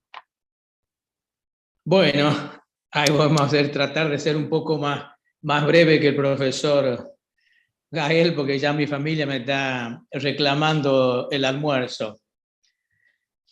Bueno, los tumores pineales, disculpas porque esto está en inglés, pero era lo que tenía lo más reciente, así que... Bueno, los pineales, vamos a hablar yo de lo que hago casi siempre, que es el abordaje supracerebral infratentorial. Cuando nos enfrentamos con un tumor de estas características, tenemos muchas opciones. Una de las cosas que tiene la patología de esta región es que como vemos, es muy poco frecuente. Es el 0.4% de los tumores cerebrales, por lo cual en un servicio se ven muy pocos tumores anualmente. Por ende, cuando una persona entra a formarse, un residente que va a estar aproximadamente 5 o 6 años, es probable que llegue a haber un tumor por año más o menos, y con 5 tumores no se anime cuando tenga que trabajar solo a encararlos desde el punto de vista quirúrgico. Si nosotros vamos en la edad pediátrica, hasta 19 años, el número sube un poco más, hasta casi el 3%, y sobre todo en Oriente, en Japón, este número sube un poco más, por lo cual son los japoneses que tienen en general más experiencia en este tipo de patología. Y como todo, uno tiene que ver y entrenarse, como todo en la vida, y si la patología es escasa, la experiencia es escasa, y por ende los resultados en general acompañan a la cantidad de pacientes que nosotros veamos con la misma patología, como recién nos mostraba el profesor Boel. ¿Qué tenemos que saber en los tumores pineales? Que hay diferentes tipos de tumores encontrados en la región pineal. Algunos descubren hasta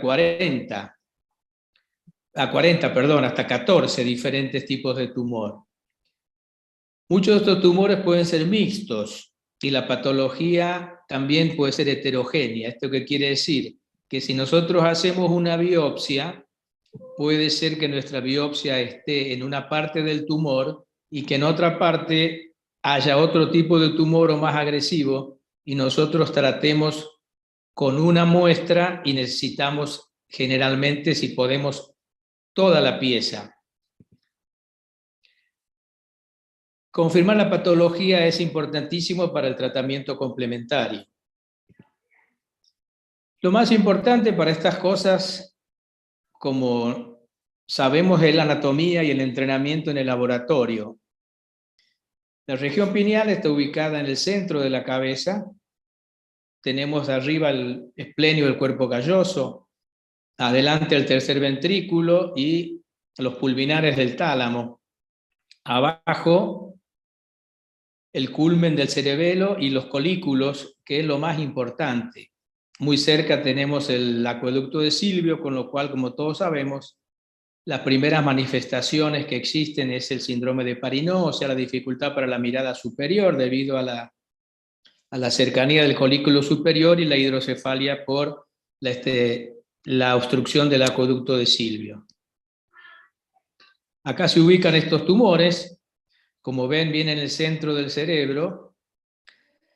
Acá con más claridad, los colículos superiores arriba, los colículos inferiores abajo, los pulminares del tálamo. Acá tenemos el surco mesencefálico lateral y la salida del cuarto par al lado del frenulum, que son algunas de las cosas que tenemos que tener en cuenta, al igual que el vermis cerebeloso, sobre todo la parte más alta, que denominamos culmen. Acá tenemos la glándula pineal, atrás el cuerpo calloso, y lo que más preocupa generalmente a la patología de esta región son las estructuras vasculares, sobre todo la gran vena de Galeno, la vena cerebral interna, las basales de Rosenthal, la occipital interna, la vena cerebelosa precentral y las arterias coroidea posteromedial y la cerebelosa superior. Acá vemos en un corte axial, cómo se ven las estructuras vasculares, el cuerpo calloso que se ve ahí blanco, la vena occipital interna, acá no se ve la vena, las cerebrales internas, sí la vena cerebelosa la vena cerebelosa precentral y las venas basales de Rosenthal. Acá se ve con más claridad los colículos, el superior, el inferior y el culmen del cerebelo, como así también la arteria coroidea posteromedial, que va a dar la vuelta, rama de la cerebral posterior, para ir al cuerpo, para ir a irrigar los plexos coroides del tercer ventrículo. Acá otra vez más, como una de las ventajas de esta vía es que la patología siempre queda abajo de las estructuras venosas. Ahí se ve abajo de la vena cerebral interna y cómo habitualmente es necesario para llegar ahí coagular la vena cerebelosa precentral. ¿Qué opciones terapéuticas tenemos para resolver el problema a un paciente que viene con esta patología? Bueno, observación, un shunt, la tercer ventriculostomía, tenemos la tercer ventriculostomía endoscópica o con la biopsia endoscópica o la biopsia estereotáxica, la radioterapia, la quimioterapia, la cirugía directa y ahora la microcirugía con la cirugía endoscópica.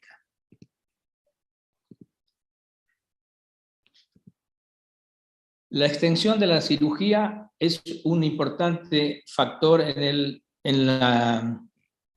cómo va a seguir este paciente. En los casos de tumores benignos, la resección completa usualmente es la cura del paciente. Los tumores malignos, la cantidad de tumor que nosotros saquemos probablemente va a ser mejor en el seguimiento y en las terapias adyuvantes.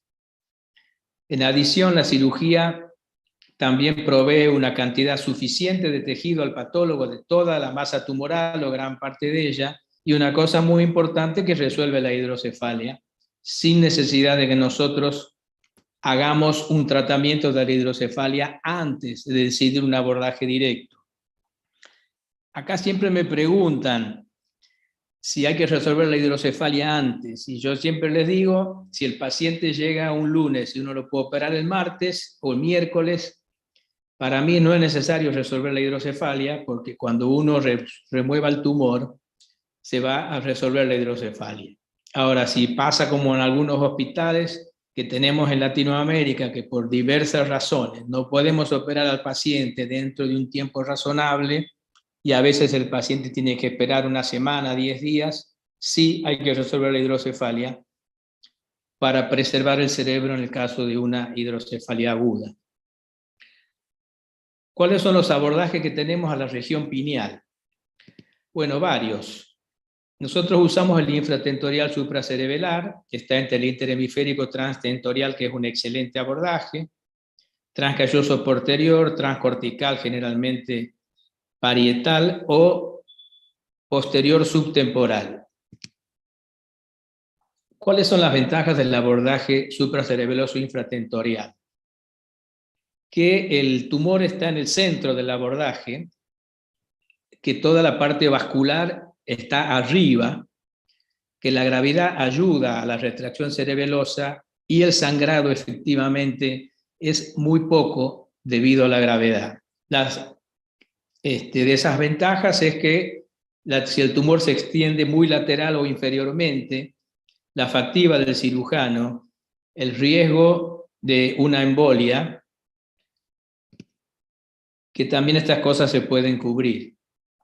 ¿Cómo prevenimos el embolismo? Con la compresión y elevación de los miembros inferiores, oxicamnografía que nosotros ya hemos dejado de usar, el Doppler transesofágico, que tampoco lo usamos demasiado, adecuada irrigación y cera en toda la parte del hueso, evitando la entrada de aire.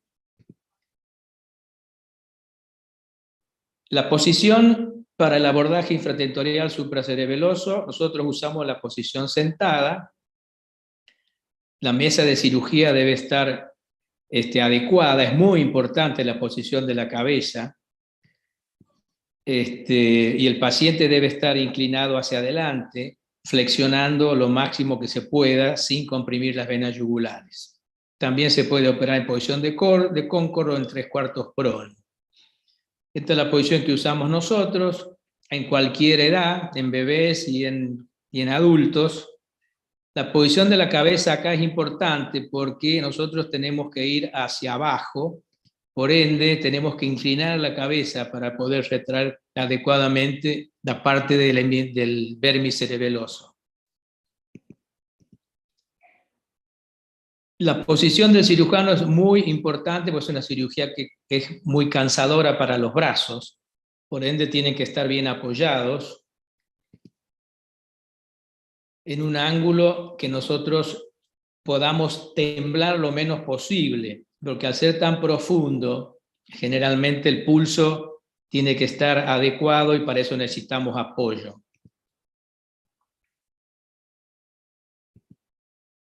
En este caso es, yo diría, imprescindible, instrumental muy largo, tanto las bipolares como las pinzas de biopsia, como las puntas del aspirador ultrasónico y como los aspiradores. Este es el abordaje que hacemos nosotros. Acá tenemos, no es necesario a veces exponer el arco del atlas, aunque a veces lo exponemos. Por las dudas en el posoperatorio puede haber algún tipo de edema del cerebelo, que el tronco cerebral tenga una vía de escape. Esta es la dura madre, que siempre exponemos el seno lateral y la tórcula, la apertura dural, la coagulación de las venas. Yo habitualmente coagulo todas las venas. Acá me faltaría una hacia la derecha, pero coagulo todas las venas porque yo necesito bajar bien el cerebelo para tener acceso al tumor. Y si ustedes ven, ya en el fondo se están observando la cisterna cuadrigeminal. Esto es como un túnel, el que al fondo vamos a ver esto que es la cisterna cuadrigeminal, que generalmente es una cisterna gruesa. Acá vemos el culmen del cerebelo, arriba la glándula pineal, y acá los colículos con el hemisferio, con los lóbulos occipitales hacia arriba, porque acá se resecó la tienda del cerebelo. De esta manera nosotros a este tumor podemos sacarlo sin ningún problema, resolver la hidrocefalia y sin hacer ningún daño al parénquima cerebral.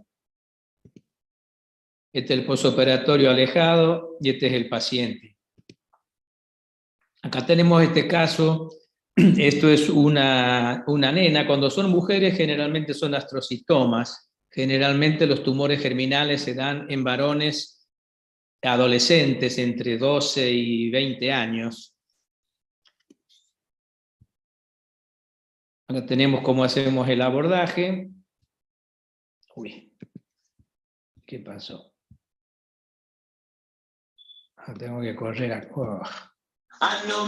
Se me está corriendo esto. A ver, un minuto por favor. A ver si vemos ahí.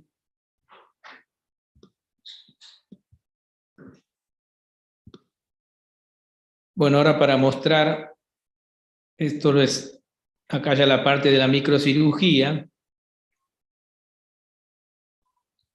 cómo vamos a bajar el culmen del cerebelo.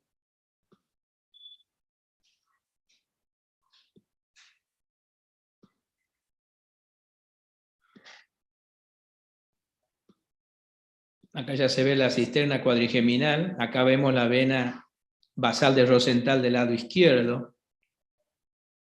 acá la vena cerebelosa precentral, vamos a adelantarlo, acá ya vemos el tumor. En el caso del astrocitoma, uno de los problemas es que es un tumor que nace del parénquima cerebral, por lo tanto, el sacarlo entero a veces lleva a una lesión del colículo, con lo cual el paciente puede tener alguna alteración en su mirada conjugada. Acá vemos la vena precentral, el cuerpo calloso acá, es la tienda del cerebelo. Vamos a tomar unas muestras del tumor. Acá de nuevo, las dos venas basales de Rosenthal. Acá la vena de Galeno no la vemos, está más arriba. Acá hacemos aspiración con el aspirador ultrasónico. Indefectiblemente esto nos va a llevar al tercer ventrículo. Acá ya vemos el tercer ventrículo.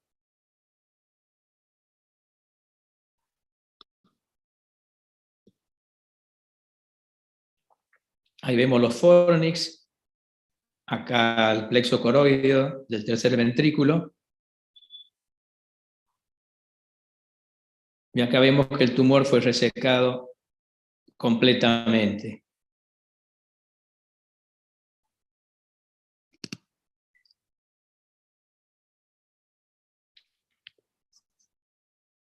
Acá está con una música, por eso lo paro. Acá vemos introducción del endoscopio para comprobar que el tumor fue resecado completamente. Acá la vena de galeno, la vena occipital interna, la vena basal de Rosenthal derecha e izquierda, el cuerpo calloso. Acá vemos la vena de galeno. Acá de nuevo la vena occipital, acá tenemos la arteria ACP3, la coroidea posteromedial. Esto para comprobar que la exéresis fue completa y de paso es muy gratificante ver la anatomía. Acá tenemos los culmen perdón, acá tenemos los pulminares del tálamo, el plexo coroideo, ambos agujeros de Monro.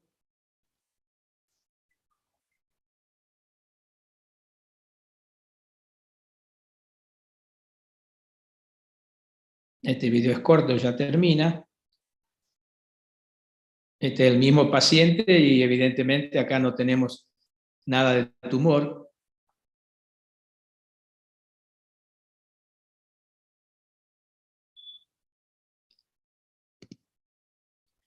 Este es el postoperatorio de esta paciente. Acá vemos cómo la paciente no puede mirar hacia arriba y acá tenemos la lesión del colículo. Esto es al mes del postoperatorio, cómo va corrigiendo. La paciente ya puede mirar mejor hacia el lateral del lado del ojo izquierdo. Acá tenemos la paciente 6 meses después de la cirugía. Como vemos que corrigió y ahora no tiene ningún problema y el control postoperatorio. Este es otro caso, este es un pineocitoma, un paciente joven que sin biopsia le hicieron radiocirugía y al cabo del tiempo el tumor estaba más grande. Y esta es la cirugía al final, acá tenemos los pulminares, esto es por endoscopía. Acá tenemos el plexo coroideo del tercer ventrículo, vamos a adelantarlo. La tienda del cerebelo. Este es el endoscopio viejo que teníamos. De nuevo los pulminares. El techo del tercer ventrículo.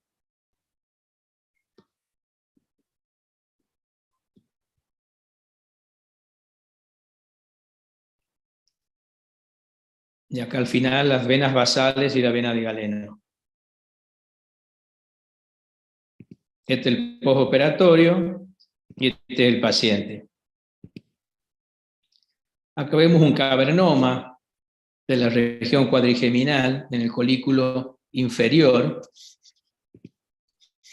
Acá está donde está el punto negro. Nosotros sabemos que la referencia en este caso va a ser el cuarto par del lado izquierdo.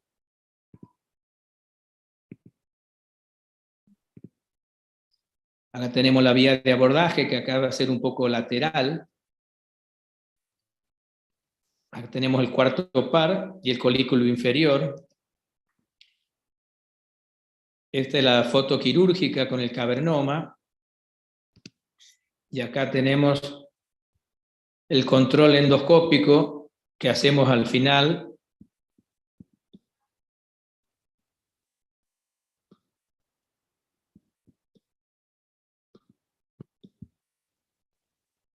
Vamos a adelantarlo un poco.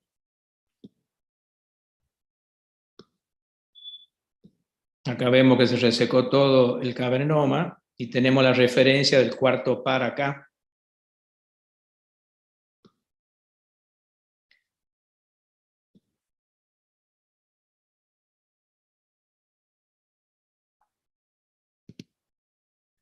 Este es el preoperatorio y el postoperatorio. Tenemos otro caso. Este es un chico de 16 años con un tumor, con un quiste dermoide.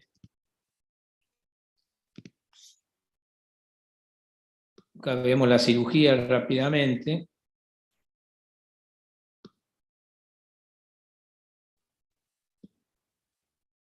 Del dermoide en este caso, como el dermoide no es de la región pineal, sino está posterior, no es necesario resecar la vena, o sea, dividir, digamos, la vena cerebelosa precentral. Bueno, acá vamos sacando todo este tumor. Tampoco acá vamos a caer al tercer ventrículo. Acá tenemos la vena cerebelosa precentral, porque es un tumor que está antes. Y es un tumor bastante sencillo también de sacar. Acá vemos cómo se corre la vena para tratar de sacar todo y la glándula pineal acá al fondo. Este es el postoperatorio de este paciente. Vemos con la dificultad para mirar hacia arriba, hacia un síndrome de Parinot. Y acá vemos al poco tiempo cómo el paciente corrige y ya no tiene ningún problema en mirar para arriba. El control postoperatorio y el control alejado del paciente. Acá tenemos un quiste aracnoideo de la región pineal. Acá lo interesante, más que nada, es un abordaje lateral y cómo se operó por un exoscopio. Acá vemos cómo estamos operando mirando la pantalla. Los quistes se pueden operar con un exoscopio. Esta es la visión que tenemos. Acá un poco vamos a ver cómo se puede operar perfectamente con el exoscopio. Acá resecando la cápsula parietal del quiste. Vamos a adelantarlo. Y acá ya comunicando con la cisterna cuadrigeminal, resecando la cápsula visceral. La cirugía también bastante sencilla, si uno puede hacer el abordaje. Si tenemos todas las cosas. Y este es el postoperatorio. Bueno, para ir terminando, acá esto es un meningioma falcotentorial. Vamos a ir adelantándolo.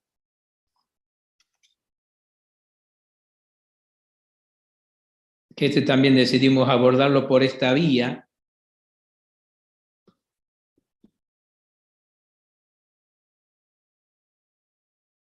Acá generalmente ensayamos antes para estar confortables en la resección, porque puede ser una cirugía larga. Acá tenemos la resección que en principio empezamos por un endoscopio, que es bastante, lo que hay que tener es este soporte, porque hay que usar las dos manos.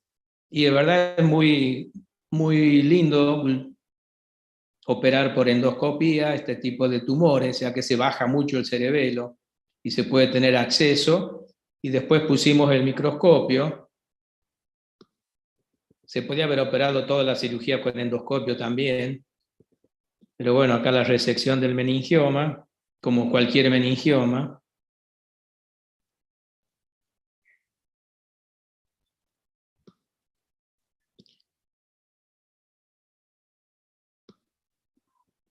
Ahora vamos adelantando para terminar. Acá tampoco hace falta coagular la vena cerebelosa precentral que se ve ahí.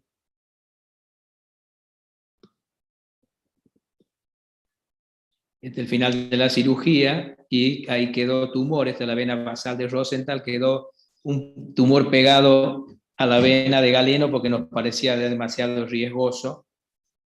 Este es el postoperatorio.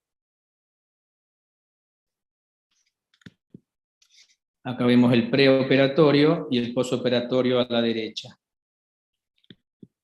Bueno, para ir terminando, estos son los resultados que nosotros tenemos.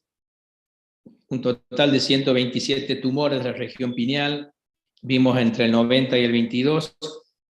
Yo personalmente operé, tengo 105 tumores operados por esta vía, 67 varones, 38 mujeres, con un rango de edad de 17 años, entre 1 año y 63. Antes de la cirugía tuvimos 17 tercerventriculostomías endoscópicas y 9 shunt. Después de la cirugía tuvimos 9 pacientes que desmejoraron los movimientos oculares, 4 temporariamente y 5 definitivos, que tuvieron que usar prismas. Tuvimos 3 hemorragias intraventriculares, no tuvimos ningún deceso. Esta es la anatomía patológica de estos tumores. La mayoría son germinales, germinomas puros, porque los que son coriocarcinoma o carcinoma de saco vitelino, por los análisis de sangre se sabe que están aumentadas estas y directamente el paciente va a oncología. De la misma manera que si son metastásicos, o sea, si tenemos lesión en la región hipofisaria junto con la región pineal, asumimos que son germinomas y van a oncología. Muchas gracias. Muchas gracias, profesor, por la conferencia y por la exposición de sus casos, realmente interesante. Tenemos por acá a varios profesores, el profesor Suren, si pudiera también encender la cámara, hacer algún comentario, algo que quiera agregar. Parece que no se encuentra acá. Hola Marco, ¿se oye? Sí, sí, se oye. Sí, se oye. No, excelente conferencia del profesor Ledesma. Solamente una pregunta. Yo he visto al doctor Touré cuando hace estos tipos de cirugía, que él trata de preservar al máximo todas las venas que van a los senos del tentorio. En su caso no ha tenido ningún tipo de complicación al coagular estas venas, sobre todo las que van hacia el seno tentorial anterior. Sí, todas las preguntas son muy buenas, esa es una muy buena pregunta también, que yo me la hice y yo intenté también hacerlo y se puede hacer, pero yo necesito bajar todo el cerebelo. Y la verdad que lo primero que hago es coagular absolutamente todas las venas, nunca tuve ningún problema. Entiendo, porque creo que a ninguno de nosotros nos gusta sacrificar nada, pero en este caso a veces el tumor se va muy abajo y es necesario reclinar bien el culmen para poder sacar todo el tumor.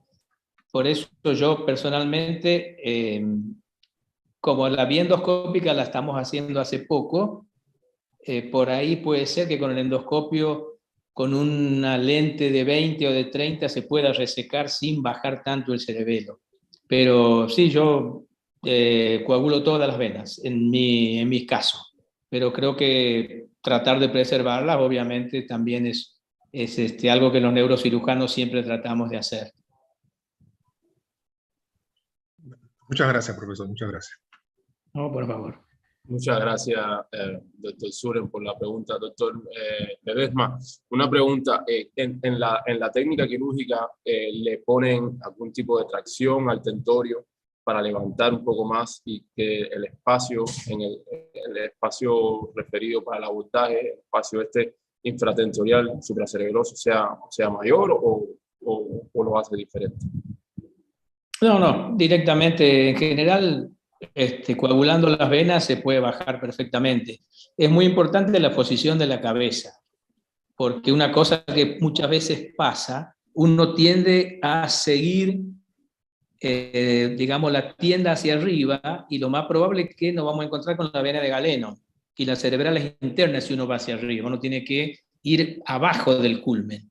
Y si uno no tiene experiencia, y cuando llega ahí y no sabe bien qué estructura es, como me ha pasado, no es que no me pasó, uno va directamente a la vena de galeno y a veces si llega a romper la vena de galeno puede ser el final de la cirugía. Incluso me pasó al principio por inexperiencia confundir aracnoides con una vena basal y abrí la vena basal de Rosenthal del lado izquierdo, me acuerdo, y no sangraba. Me llamó la atención que no sangraba. Después, al final de la cirugía, cuando fuimos a investigar si habíamos hecho una resección completa, al correr la vena de Galeno empezaba a sangrar la basal de Rosenthal. Un poco les digo estas dos cosas porque a veces cuando uno va a una ciudad por primera vez se pierde más fácil. Y cómo es una cirugía que sangra muy poco.